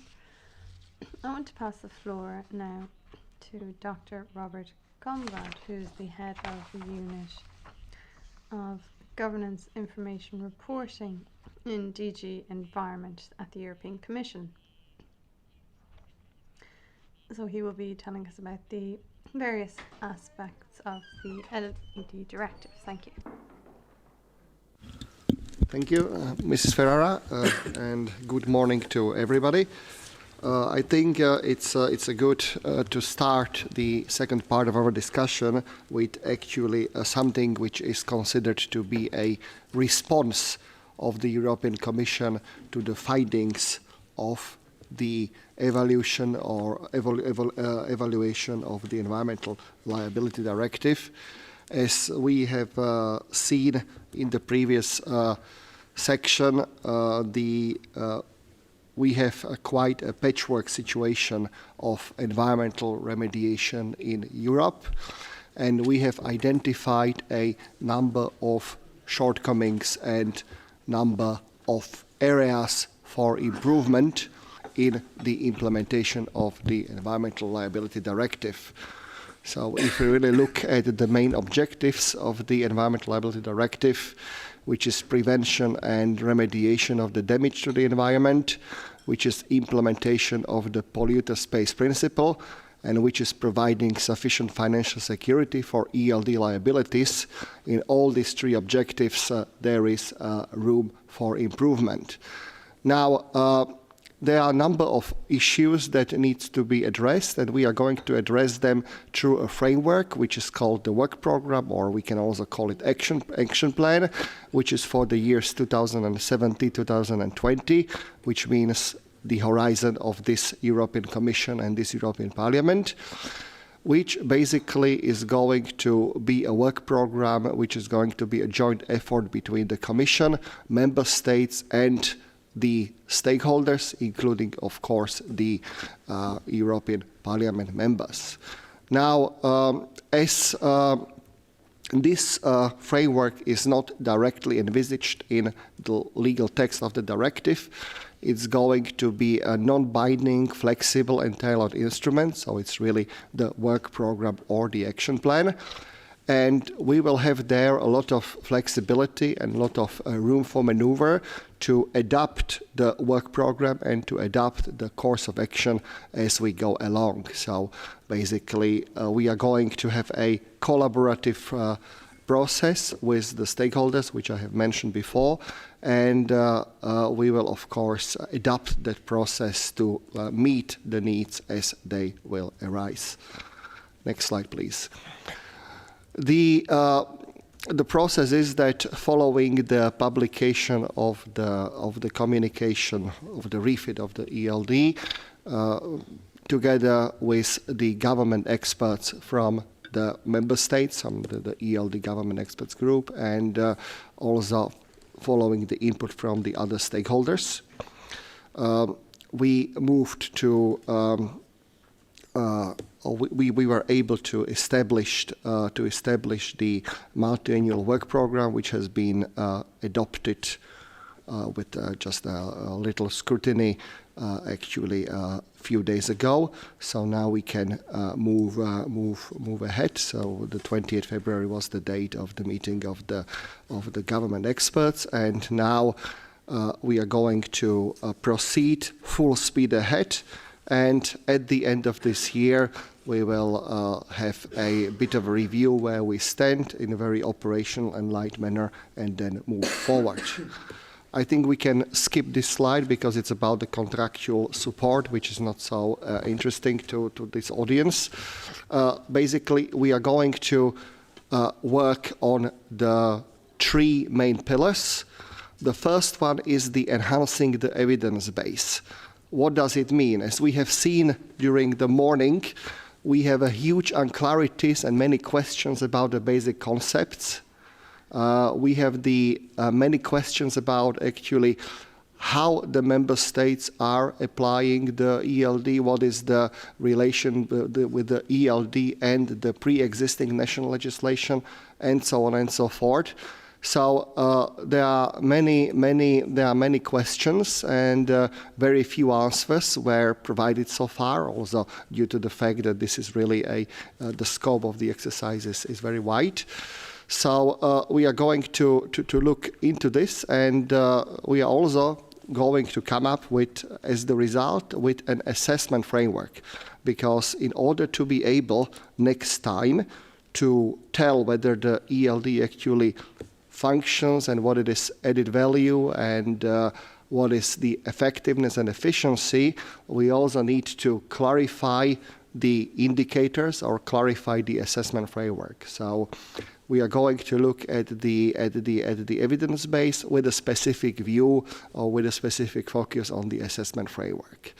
Now, the second pillar would be the supporting the better implementation, where we basically have already had a number of activities ongoing, like the ELD training and capacity buildings, and we will continue in doing that. And the third thing is the financial security. This is, of course, a very kind of a complex and contentious issue. And one of the things which we hope to be able to contribute to the discussion is that actually at the moment there is a project by Impel. Impel is an association of the environmental practitioners in member states. You may have heard of it already. And Impel is actually working on the financial security guidance, which will also be then feeding into the ELD work. Next slide, please. So, as I have mentioned, the improvement of the evidence base is important also for the next evaluation of the ELD and for a clear picture. Then we have the support to implementation and the promotion of the availability of financial security. I don't think that at this moment we need to go any further considering the time pressure. So next slide, please. Now, what we also want to do in the action plan or the multi-annual work program is, of course, to have a very heavy and very intense stakeholder engagement because actually the practical experiences and the practical challenges as they are coming from the ELD users and from the ELD stakeholders are key to building up a robust consensus on how to go forward. Next slide, please. What more? Yeah, this is a relatively small typing there, but this basically shows the cycle.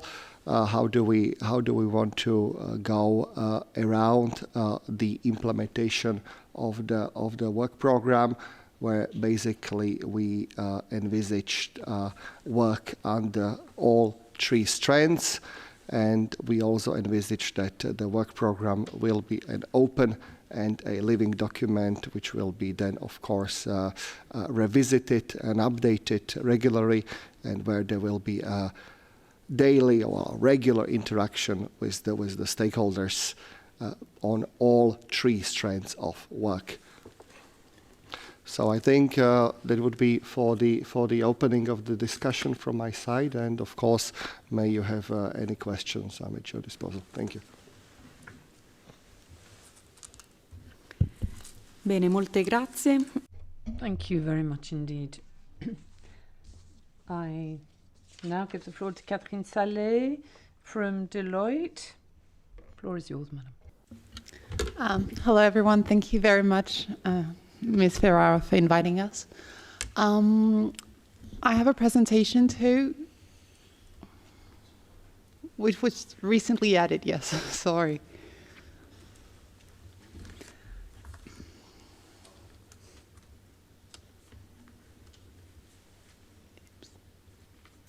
Thank you. So I'm going to talk about things I know. I don't know everything, but I've worked on various ELD studies for the Commission. Those are the list of studies that Deloitte, which was formerly Biointelligence Service, carried out. So I'm going to focus on the ones on implementation challenges and ELD effectiveness. Those are the ones I really worked on, and most of the studies were carried out with Valerie Fogelman, who talked right before. So feel free to intervene if you have anything to say, Valerie. You can go to the next slide, please. So yes, once again, I think many slides are going to have very small typing font, but I wasn't expecting such a big room. So I'll just go through that. I thought it was interesting to maybe point out, of course, we have lessons learned from the implementation studies, but very often we tend to focus on the negative and what is missing and the gaps. And I think it's also important to really focus on the positive and what the ELD has brought. So the examples provided here are not uniform throughout the EU 28, but there are things that were brought to certain member states and that were very interesting. First, the fact that the ELDs brings effective procedures and that it was really for some a straightforward process that helped them implement better remediation of environmental damage. Another aspect is the issue of prevention of environmental damage. One example was what was going on in Spain, where they had to carry out environmental risk assessments, and that really played an important role in the prevention aspects and awareness of operators. Another aspect that was really valued was the remediation of environmental damage, and in particular the fact that you have primary, complementary, and compensatory remediation that may not exist in all legislation, in all member state legislation. And finally, the involvement of stakeholders, the fact that there is some discussion, cooperation between stakeholders was deemed really interesting. And also, already at that point, there was an increase in insurance policies for ELD liability. So very often we could hear that there was a lack of such policies, but actually there are certain insurance companies that really dedicated time and to create those policies. So this slide is the slide about the challenges and obstacles. I think many of them have already been talked about, so I will just give a few examples. Conditions of ELD application. Here we can have a difficulty in the way the ELD was transposed. Indeed, when you have, if it's a standalone, transposing legislation, or if it's part of many different pieces of legislation. An example was Denmark, where I think it was transposed through 14 different pieces of legislation. The issue of the significance threshold that Valerie talked about, this was also a big issue, and also,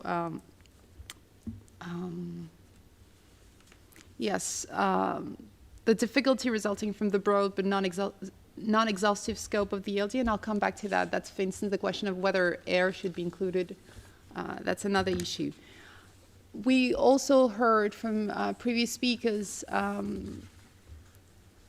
challenges linked to expertise and knowledge, where, for instance, you may not have the experts within the competent authorities to assess the damage, or whether it costs a lot of money to do that, and maybe competent authorities in that case will prefer to go towards pre-existing and apply pre-existing national legislation.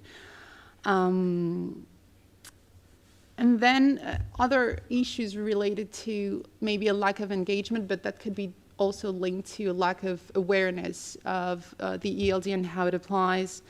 Resources, I talked about with the fact that it can cost money to assess the damage. And once again, the legislative environment that we heard about, it can be the coexistence of the ELD with other regimes. It can be in the same country, but also the issue of the sometimes ambiguity that we found with key terms and concepts when they are related to other EU pieces of legislation.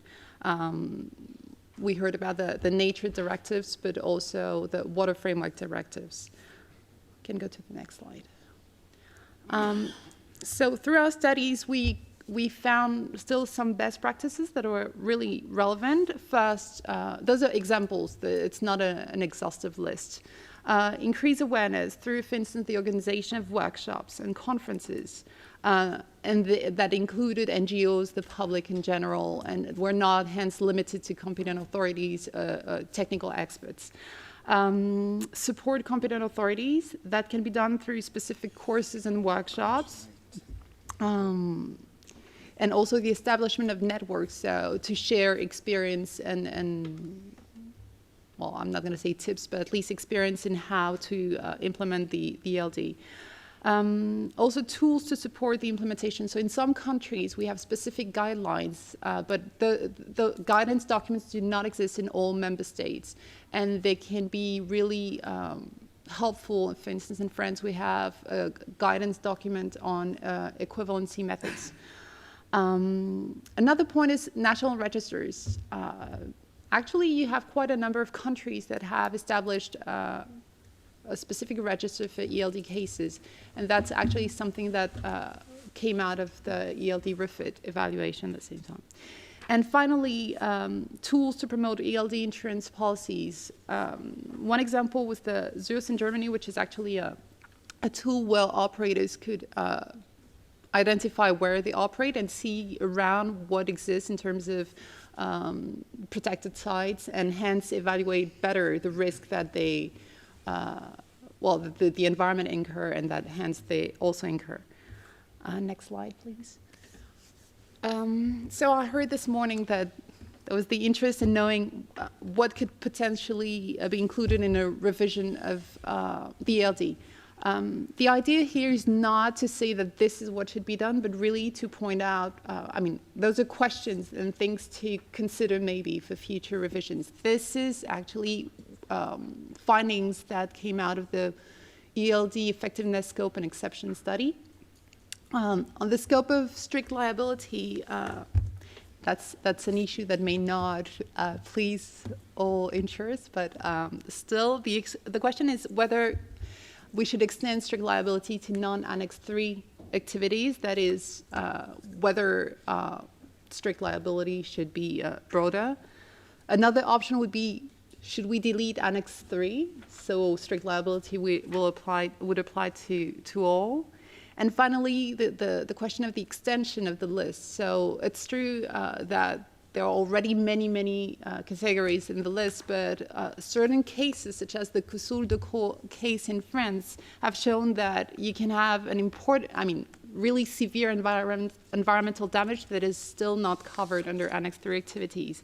So in France, for instance, the activity of pipeline transport of dangerous substances was actually added to the transposing legislation following the Coussoul-Decaux case. But issues that could be considered too is including mining and also invasive alien species.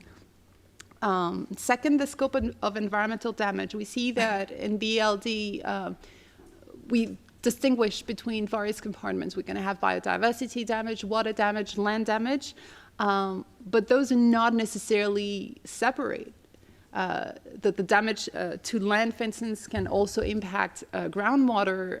Damage to land can impact biodiversity. Damage to water can impact biodiversity. So the question is that categorization the most relevant way to proceed? And a second question is, should damage to air be included?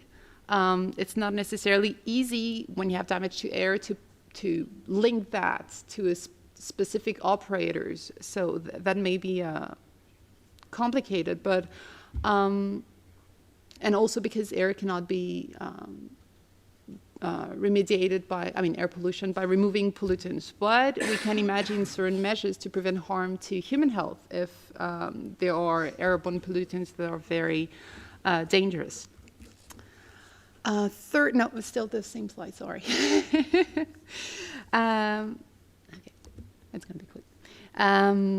The appropriateness of the significance thresholds. In that study, we focused on water and land damage. So several questions. Should we define land damage to include groundwater damage and not limited to notably significant effects on human health? Whether to revise the threshold for water damage. So far, it's linked to the Water Framework Directive, and it's linked also to the objective of reaching good water status by 2015. So the question is it the most relevant approach to base this on a management plan for achieving an objective? And clarify or revise the definition of water damage, i.e. Waters versus water bodies. Finally, the application of the optional defenses. It may be considered whether to delete this the optional permit and state-of-the-art defenses to ensure a better level playing field. Next slide. And finally, on the question of options, there's really the question of the exclusion from the ELD of the international conventions and instruments that we find in Annex 4 and 5. Those are the IMO conventions and nuclear conventions.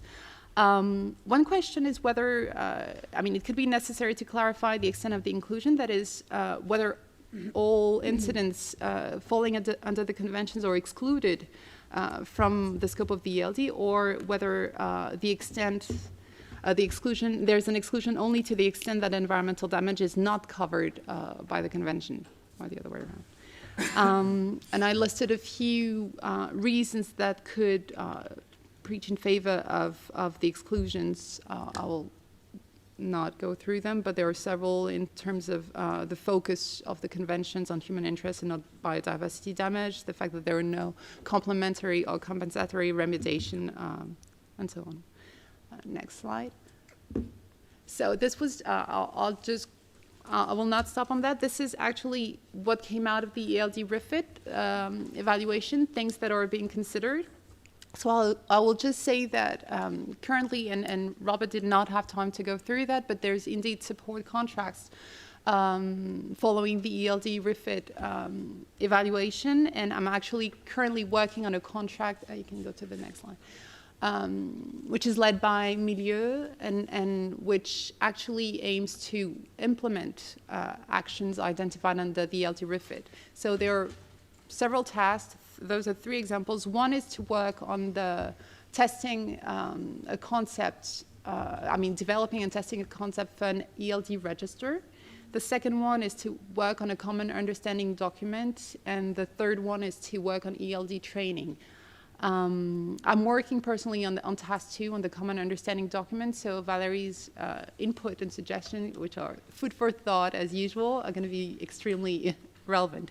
And I just added, the next slide was just examples of the preliminary list of issues identified through literature review. So this is really something that is general and that is still being debated. It's really at the starting point.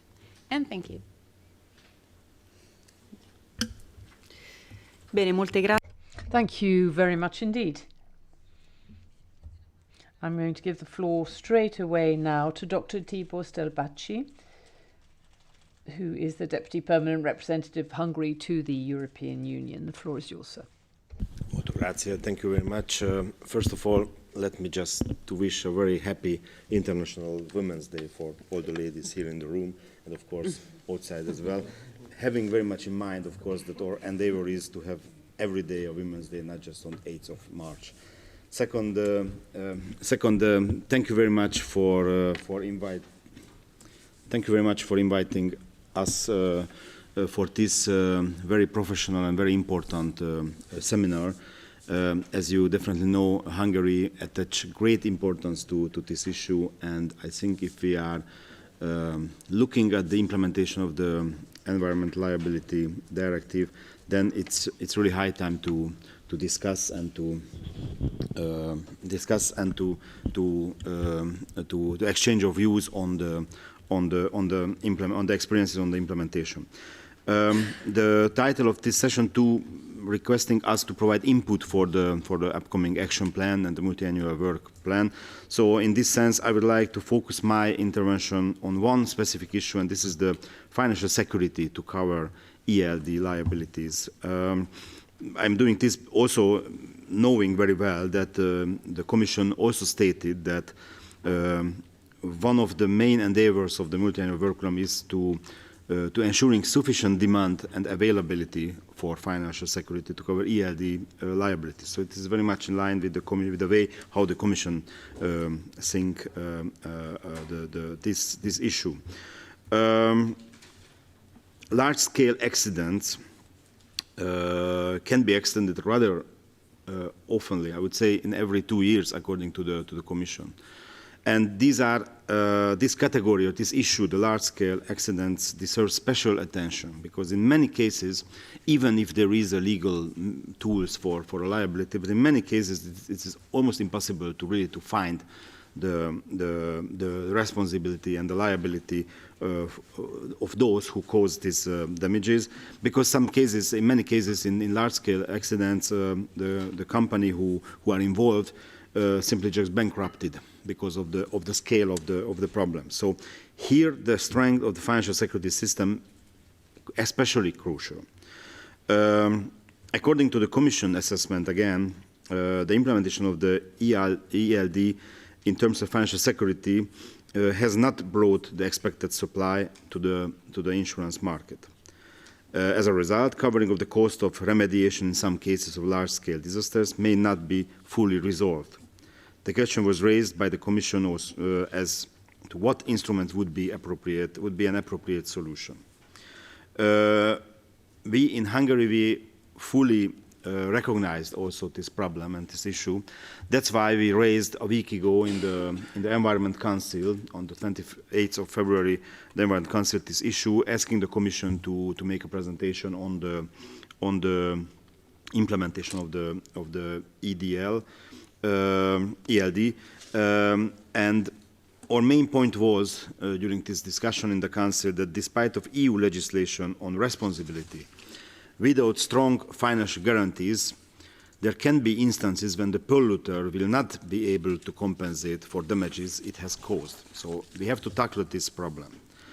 And during the Council discussion, we reiterated the need to work on creating an EU-level risk-sharing financing system, which would be able to uphold the polluter pays principle. This is very important. And even in the case of large-scale industrial disaster can be the case. So we are really offering this to the Council also, but here also in this forum. May I just recall that the President of Hungary, Mr. János Áder, at that time then member of this House, member of the European Parliament, started an initiative back to 2011 introducing the concept of a European-level risk-sharing financial facility. The proposed solution would act as a mandatory European-level insurance that would complement private insurance products if a certain threshold of damages is surpassed. It would be paid by the companies of certain industries in proportion of their earnings. The device would serve as an immediate and effective financial assistance to member states in case of industrial accidents to facilitate rapid disaster recovery, that is, help with damage to the environment and human health, as well as to private and state property. I think this is a crucial issue, because if there is a large-scale industrial accident, then the speed of the act, how quickly we can react on this, will be crucial, and that's why this kind of risk-sharing facility can help immediately if there is something wrong happens. The device could be used, for example, after reaching a certain threshold, for example, damages amounting 100 million euros. It can be, of course, discussed what can be this threshold. In case if there is no need for using the facility, then this device can work as a support to finding safety and environment protection measures. And if there is, of course, residual amounts available for this. So just right in the Council, here in this forum, we also just offered this, and from Hungary, we call for a work to continue in this initiative, also building on the findings of the feasibility study commissioned by the European Commission and completed in 2013, in connection of which it could be re-examined how much do those findings relate to the foundation of the concept and what extent are technical issues. Our understanding is that the two main elements of the concept, namely that it could work as a quick action pre-financing tool and that it could be used as a financial security and prevention measures, are found to be worth it to further deliberations. We believe that based on these elements, work should be continued, and Hungary will be very constructively work on this. Thank you very much.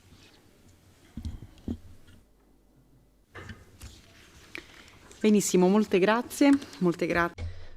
Thank you very much. Thank you very much, Dr. Stelbachki. I will now give the floor to the Honourable Paolo Parentella, who is a member of the Agricultural Committee of the Italian Parliament. and he knows an awful lot about and has spoken a lot about environmental issues at both national and international level. Thank you very much, and good afternoon, everybody. Thank you very much for giving me the opportunity to be here with you this afternoon and to take part in this interesting workshop to speak to you. So I am a spokesperson for the five-star movement in the Italian Parliament.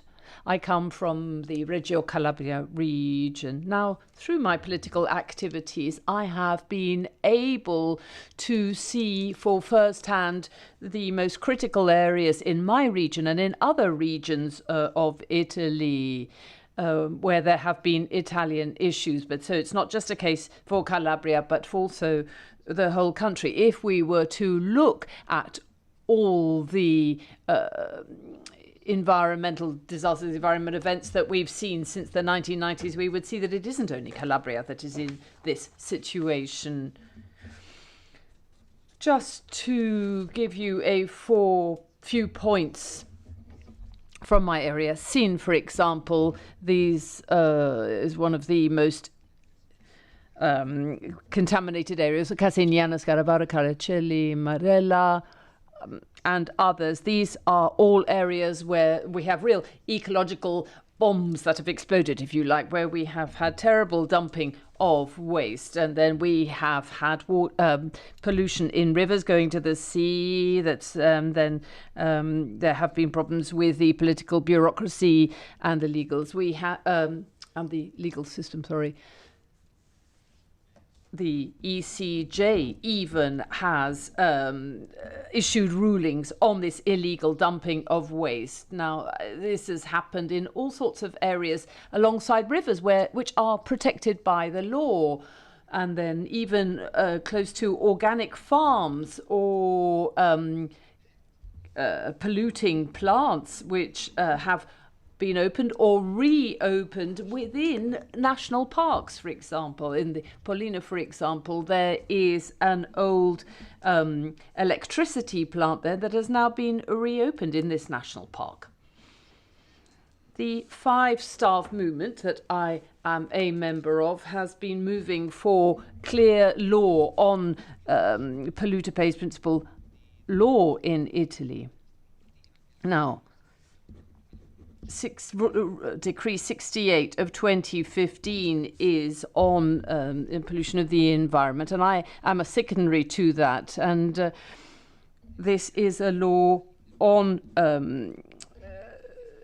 ecological crimes and bringing them into the constitution, into the penal code. And we are saying that environmental pollution, environmental disasters, trafficking or illegal disposal of waste and other crimes. There are a number of other measures than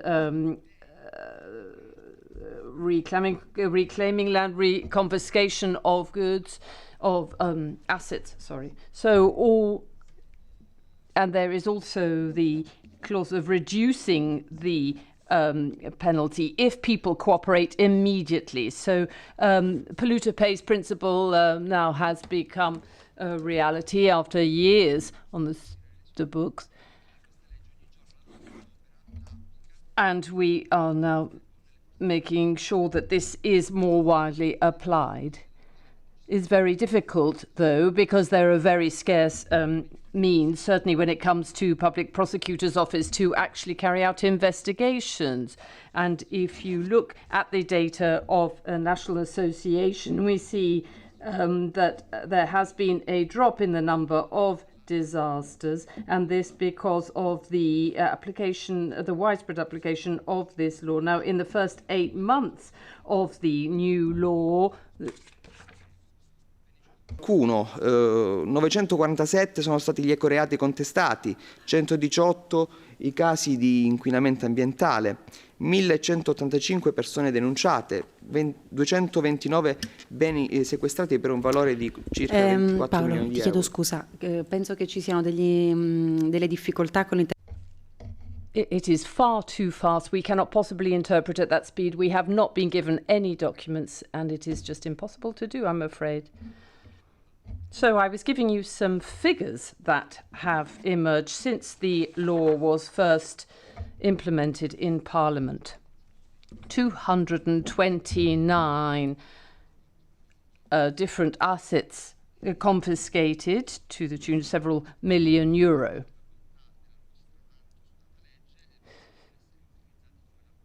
So this law has to be used as the basis for further legislation, further legal interventions, which we do hope that we'll be able to introduce soon in the next legislature.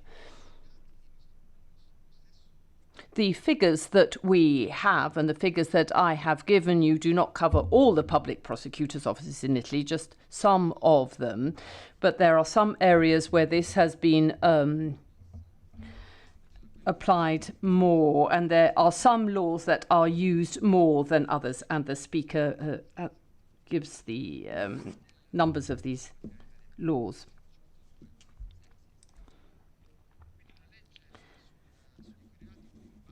So this law is a first step, not a huge step forward, but it is a first step forward to try to ensure that the polluter does really play. And we do hope, we expect that more can be done. One fundamental point, though, and that is in enshrining this principle of polluters paying, is that finally these people ought to go to jail. In the meantime, unfortunately, what happens is that with all the measures that we have available to make these laws applicable, that just isn't enough. And unfortunately, the Italian government hasn't really helped, because in the fight against these eco-crimes, for example, with forestry, the government has decided to give this to the Carabinieri police force rather than elsewhere. So really, to do more about this law, there have been certain acts that we have undertaken to make sure that we do have the financial resources for it. So we have asked for an environmental fund, similar to the legal fund, that all the confiscations and all the penalties and sanctions for the environment would come under that fund. So we do also have to have checks and controls. We have to make sure that this very important law is actually implemented, is followed, and that important steps such as those I mentioned earlier are taken. And we have also spoken to a number of judges in the Italian Parliament, and they agree that there do need to be the resources set aside for environmental crimes.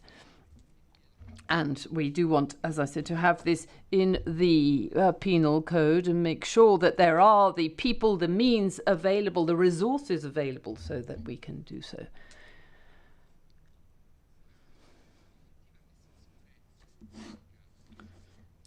One way of reclaiming contaminated lands, and there are more than 900 different sites in the region I come from. And so, bearing that in mind, you can imagine what the situation is nationally and at European level. Only if we have a real policy of protecting the land will we be able to do this. We do need to have this, but it is something that people do not speak very much about. We do absolutely have to have technical rules, technical measures, protecting consumers, protecting land, and making sure that companies do follow these rules. I say this because in the European Parliament and in the European Union over the years, there have been measures taken to protect high quality agricultural products, for example, PGIs and PDOs. And they are compromised by these contaminated, polluted areas, for example. And I wanted to put forward a draft bill to ban the opening and the establishment of polluting plants in these areas that are linked to organic farming, for example, or are set aside for PDO or PGI agricultural products. We cannot put at risk the health of citizens.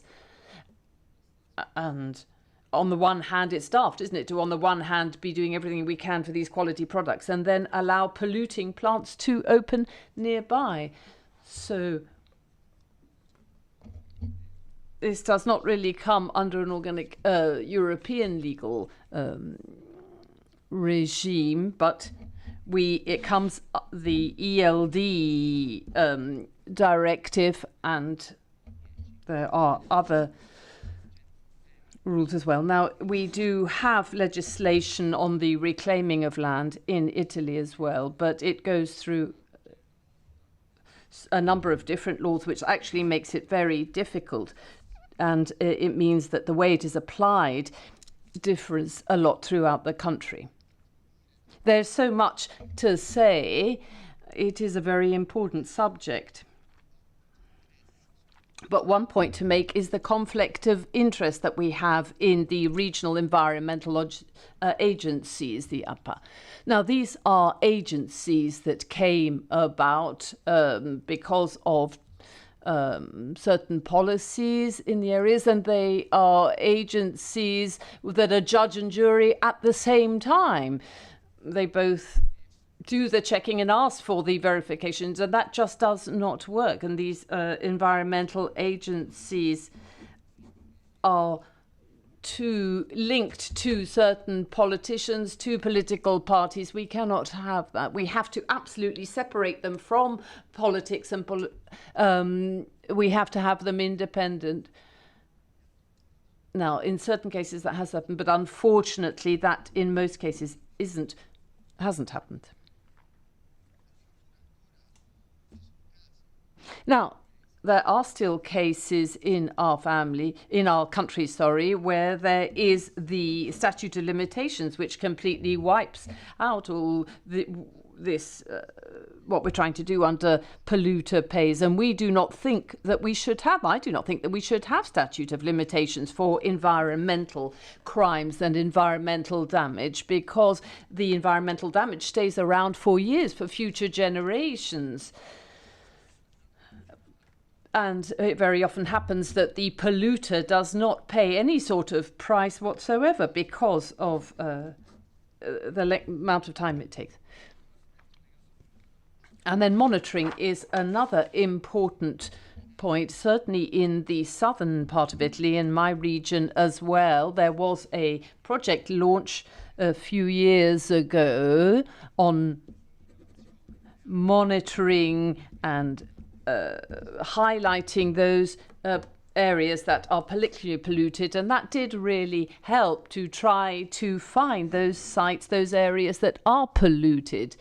And so the next step was to have a large part of the national territory monitored and checked, so that we could see where there was fly dumping, for example, illegal dumping of waste. Unfortunately, this MIAPI project that was financed by the EU wasn't something that the current government liked. I have actually tried to ask the government to carry on with this very important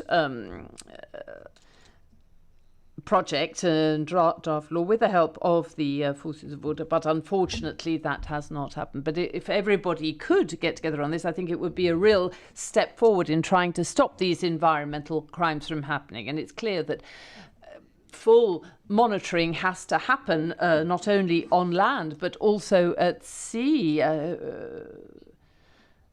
There is an awful lot of pollution at sea, but there is not the political will to carry out these surveys, to carry out these checks, or to do it in a serious way.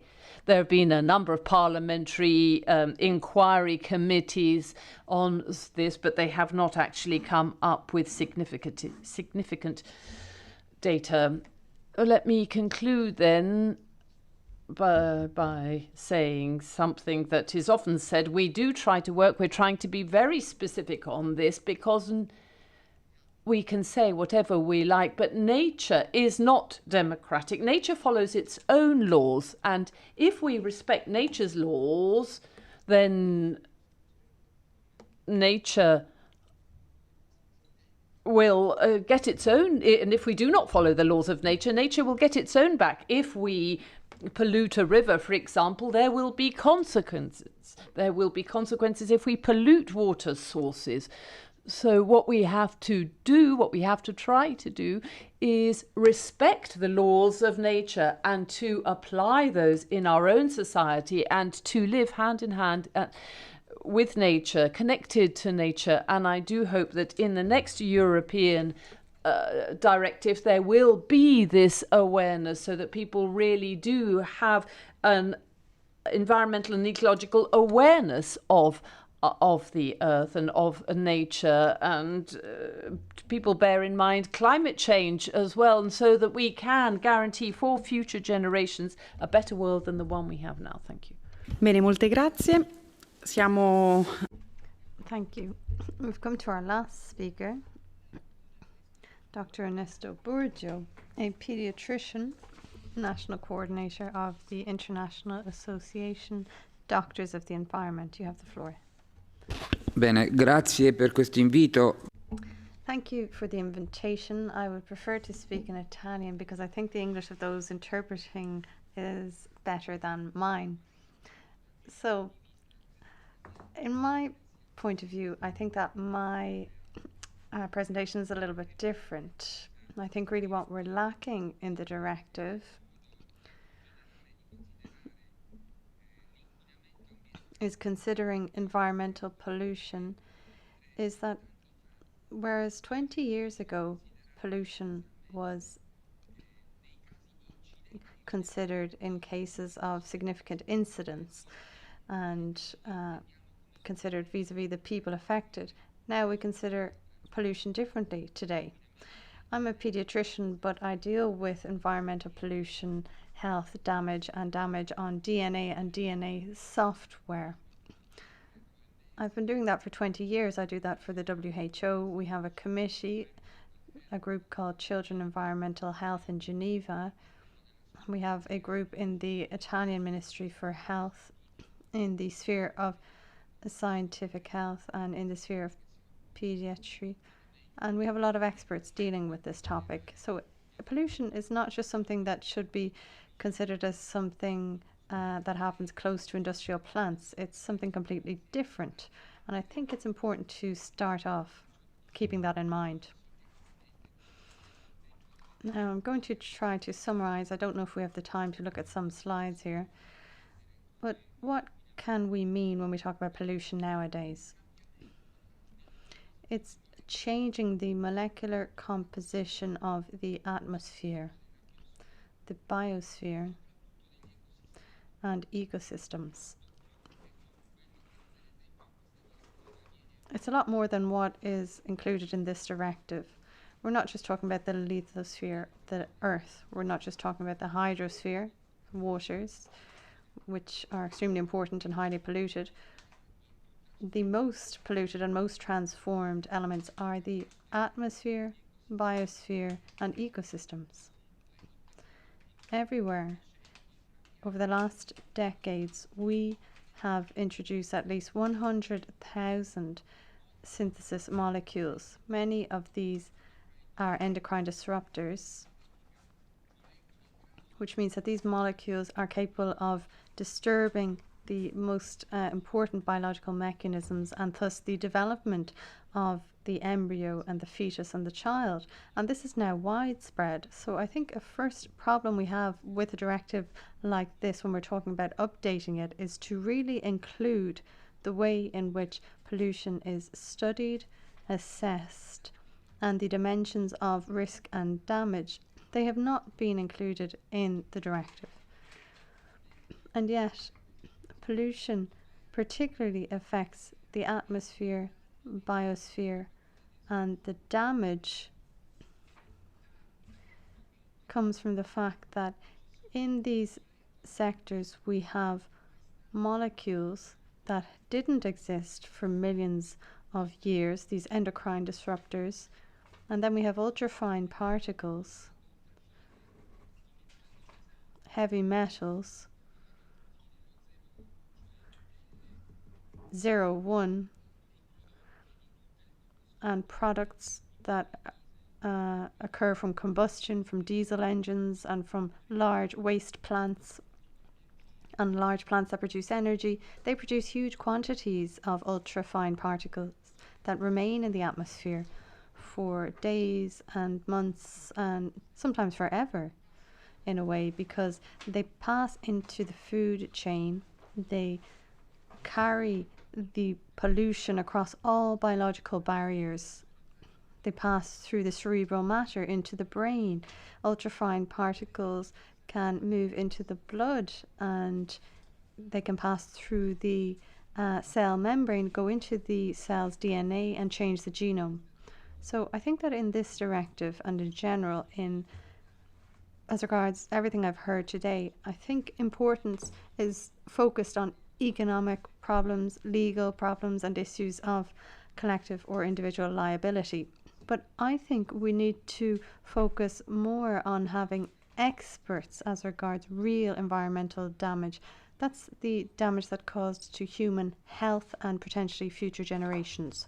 Very quickly, I'm going to highlight some elements here in the slides. So the fact that you assess the damage looking solely at the plant and looking at the increase in tumours from a 3 to 4 kilometre radius means nothing, because a plant like this, an incinerator or a large plant that produces energy by burning carbon or other polluting elements or waste, produces huge quantities of ultrafine particles and heavy metals that remain in the atmosphere for months, and then they move around for in a radius of tens of kilometers. So once upon a time we looked at incidents with incinerators, but that's outdated now. I'm going to move forward because we don't have much time. So this is the way we're trying to frame the problem now. There are 7 different concepts here. We're not just talking about the genetic damage, we're talking about the epigenetic damage. So the way in which the environmental pollution changes the genome software in millions of people, particularly children. In point 3, you can see there's a change in the programming. So in the programming, the epigenetic programming in the DNA program, in tens of thousands of children, this is being changed. That's the pollution that we need to consider today. So much so that even in the gametes, in the germinal cells, in the spermatozoid and the ovulus, the ultrafine particles, heavy metals, and others can cause harm. So the last 2 images you see here on the right of the slide, they're a bit complex, but the slide is very complete and useful. Here you can see that the majority of illnesses increasing worldwide. We're now talking about an epidemiological transition. We should no longer be focusing on acute illnesses that are caused and that we've been able to control now up to today with vaccinations and general hygiene.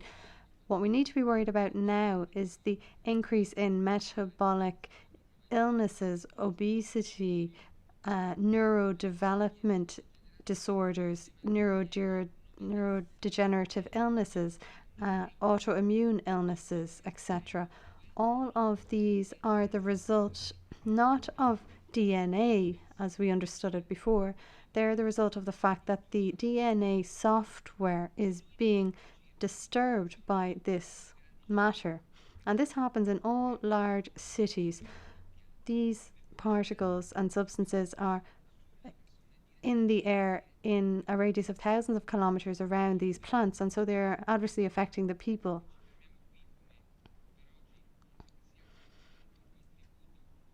I think that what I have here is just a brief contribution, and I think if we really want to do something new for this directive and in general for the future, if we want to really deal with the problem of pollution, then we need to include some experts vis-a-vis the biological damage, the damage caused to health, ecosystems, the biosphere, the atmosphere and the genosphere.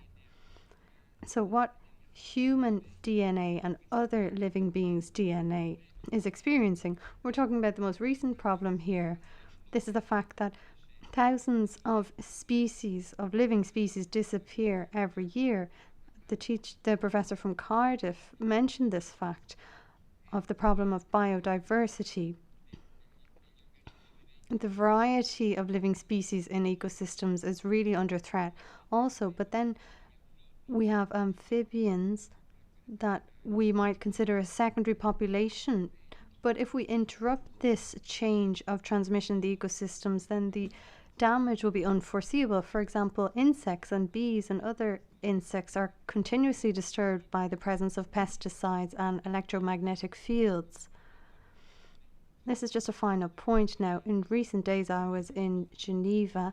We had a workshop for 2 days there with the head of the Environment Health Committee in Geneva and from the WHO, and some of them showed that the exposition to electromagnetic fields interfere directly with the genome of these stamina cells. So what's the latest problem we're facing?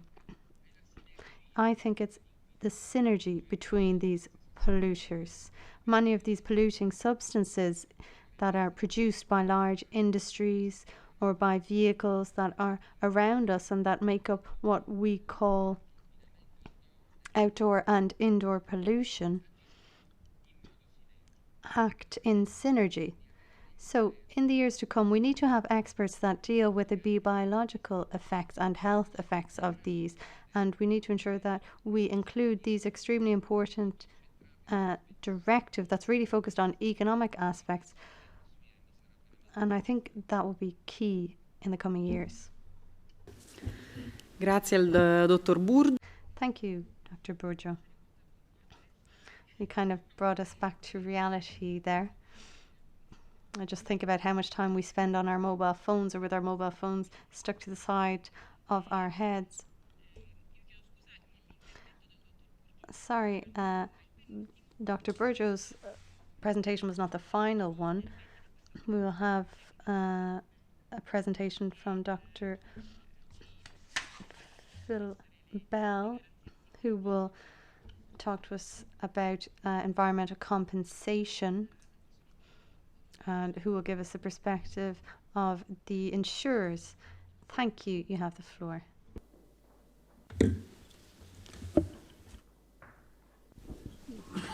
Thank you. Good afternoon, everybody. I'll try to keep this brief because I know that the time is moving along. So I'll just give you a few headlines, really. As far as the insurance industry is concerned, I think we've come a long way since the ELD was first introduced. We've come from a position where it was very difficult to buy insurance that would cover loss such as biodiversity damage. We've come to a situation where now in most member states there is insurance availability. There are a number of products available. In most markets, I accept there are a few that have still got further work to do. For example, in Germany, which has got a strong history of building environmental insurance products, probably more than 70% of operators have got an insurance policy. Countries like the UK, France, Spain, Italy, all have quite healthy insurance markets available. And it continues to develop, it continues to evolve, and I think more and more companies, particularly since the economic downturn, are beginning to look at buying this type of insurance again. Perhaps the cost was a prohibitive factor a few years ago. One of the key issues for insurance to develop is the availability of data. When trying to work out what premium we should charge, it really is quite important to know roughly how many claims one is likely to get and how much they could cost. And so data is really important, and it has been difficult to get in the past. But the further we move away from the initial creation of the directive, more and more pieces of information become available. That helps. I think some of the difficulties have also been because there are so many differences in the liability system around the member states. There's no consistency. We saw earlier the patchwork of systems that some utilise one defence or both, or just how it operates. Weak definitions. What is baseline?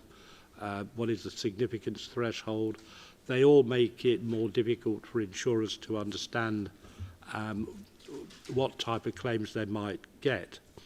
And therefore, I think that the work that is proposed to move forward will be quite helpful, because certainly if a database is created, that will give insurers access to a lot more information. Training, etc., is going to be quite helpful. But what I would like to emphasise is that environmental liability insurance is a very specialist area. It's not like motor insurance where there are thousands of competitors. There are a relatively small number of insurers transacting this type of insurance. And it's not purely a numbers game. It is about insurers having expertise. If you want to change the scope of the directive, that's probably going to be fine. But you need to bear in mind there could be an impact on the insurance premium. And the premium could decide whether or not operators buy this policy or not. I think it's also dangerous to start talking about including traditional damage, particularly bodily injury, because at a national level there are numerous laws and compulsory insurance requirements, especially around injuries in the workplace.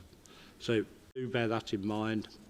And if you want to change the scope on strict liability, expand it, etc., that's fine. The insurance industry will be happy to go along with that. But again, it's going to cost more money. And the final point I would make is when thinking about the potential for a fund, think about how that might interact with the insurance that is available.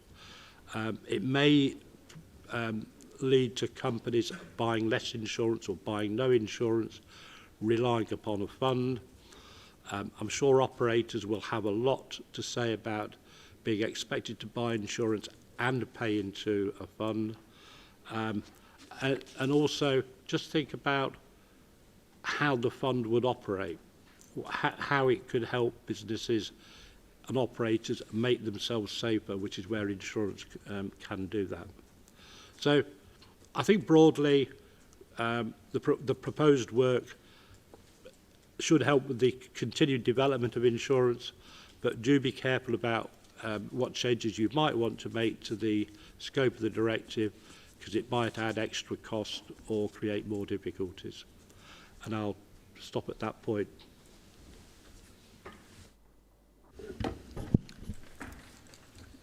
Benissimo. Allora, siamo arrivati alla... Great.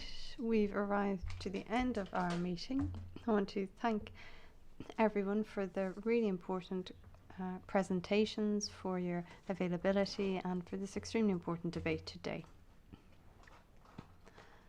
In my opinion, we've received various proposals that certainly deserve further attention and are very interesting. We need to remember the two pillars of the directive, prevention and reparation, and we need to act in the respect of both of these. So I think focusing more so on aspects that affect damage to health, to biology and the health of citizens certainly need to be included. They are interconnected with the environment, and certainly they need to be the main receivers of all prevention activities. Unfortunately, when we talk about compensation, it's already too late because the damage has been done. If we have damage to the environment or damage to persons' health, as Dr. Burjo said, it's difficult to ensure that economic compensation restore or return the state of health that the person had initially. Oftentimes we hear of defects that cannot be changed. So it's extremely important that we focus on this huge responsibility played by the EU and by member states. And the directive certainly must focus attention on prevention activities and on the protection of citizens' health and the environment. We've heard various proposals in relation to creating authorities that could guarantee more constant and continuous and independent monitoring. So something that would be separate from policies, governments and single member states. In my opinion, that could be a fantastic initiative if we're talking about authorities that are managed on a European level. That could then be later be implemented on a national level. It's important that we have constant monitoring, that we have lasting focus on this. We don't want to have a suspension of activities. We want to ensure continuity.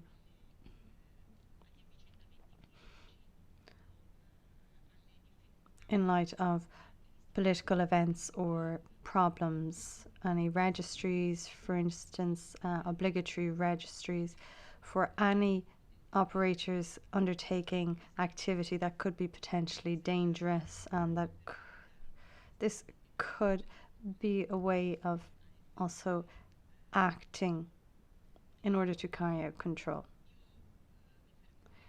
I'm going to end there. I want to thank you. We will continue our work, and we're always available and open to any proposal or suggestion you might have. We have to close now because it's 1 o'clock, so we're right on time. The room has been booked until now. I want to thank the interpreters for being here today and helping us. And I will be here if anyone wishes to exchange views more informally.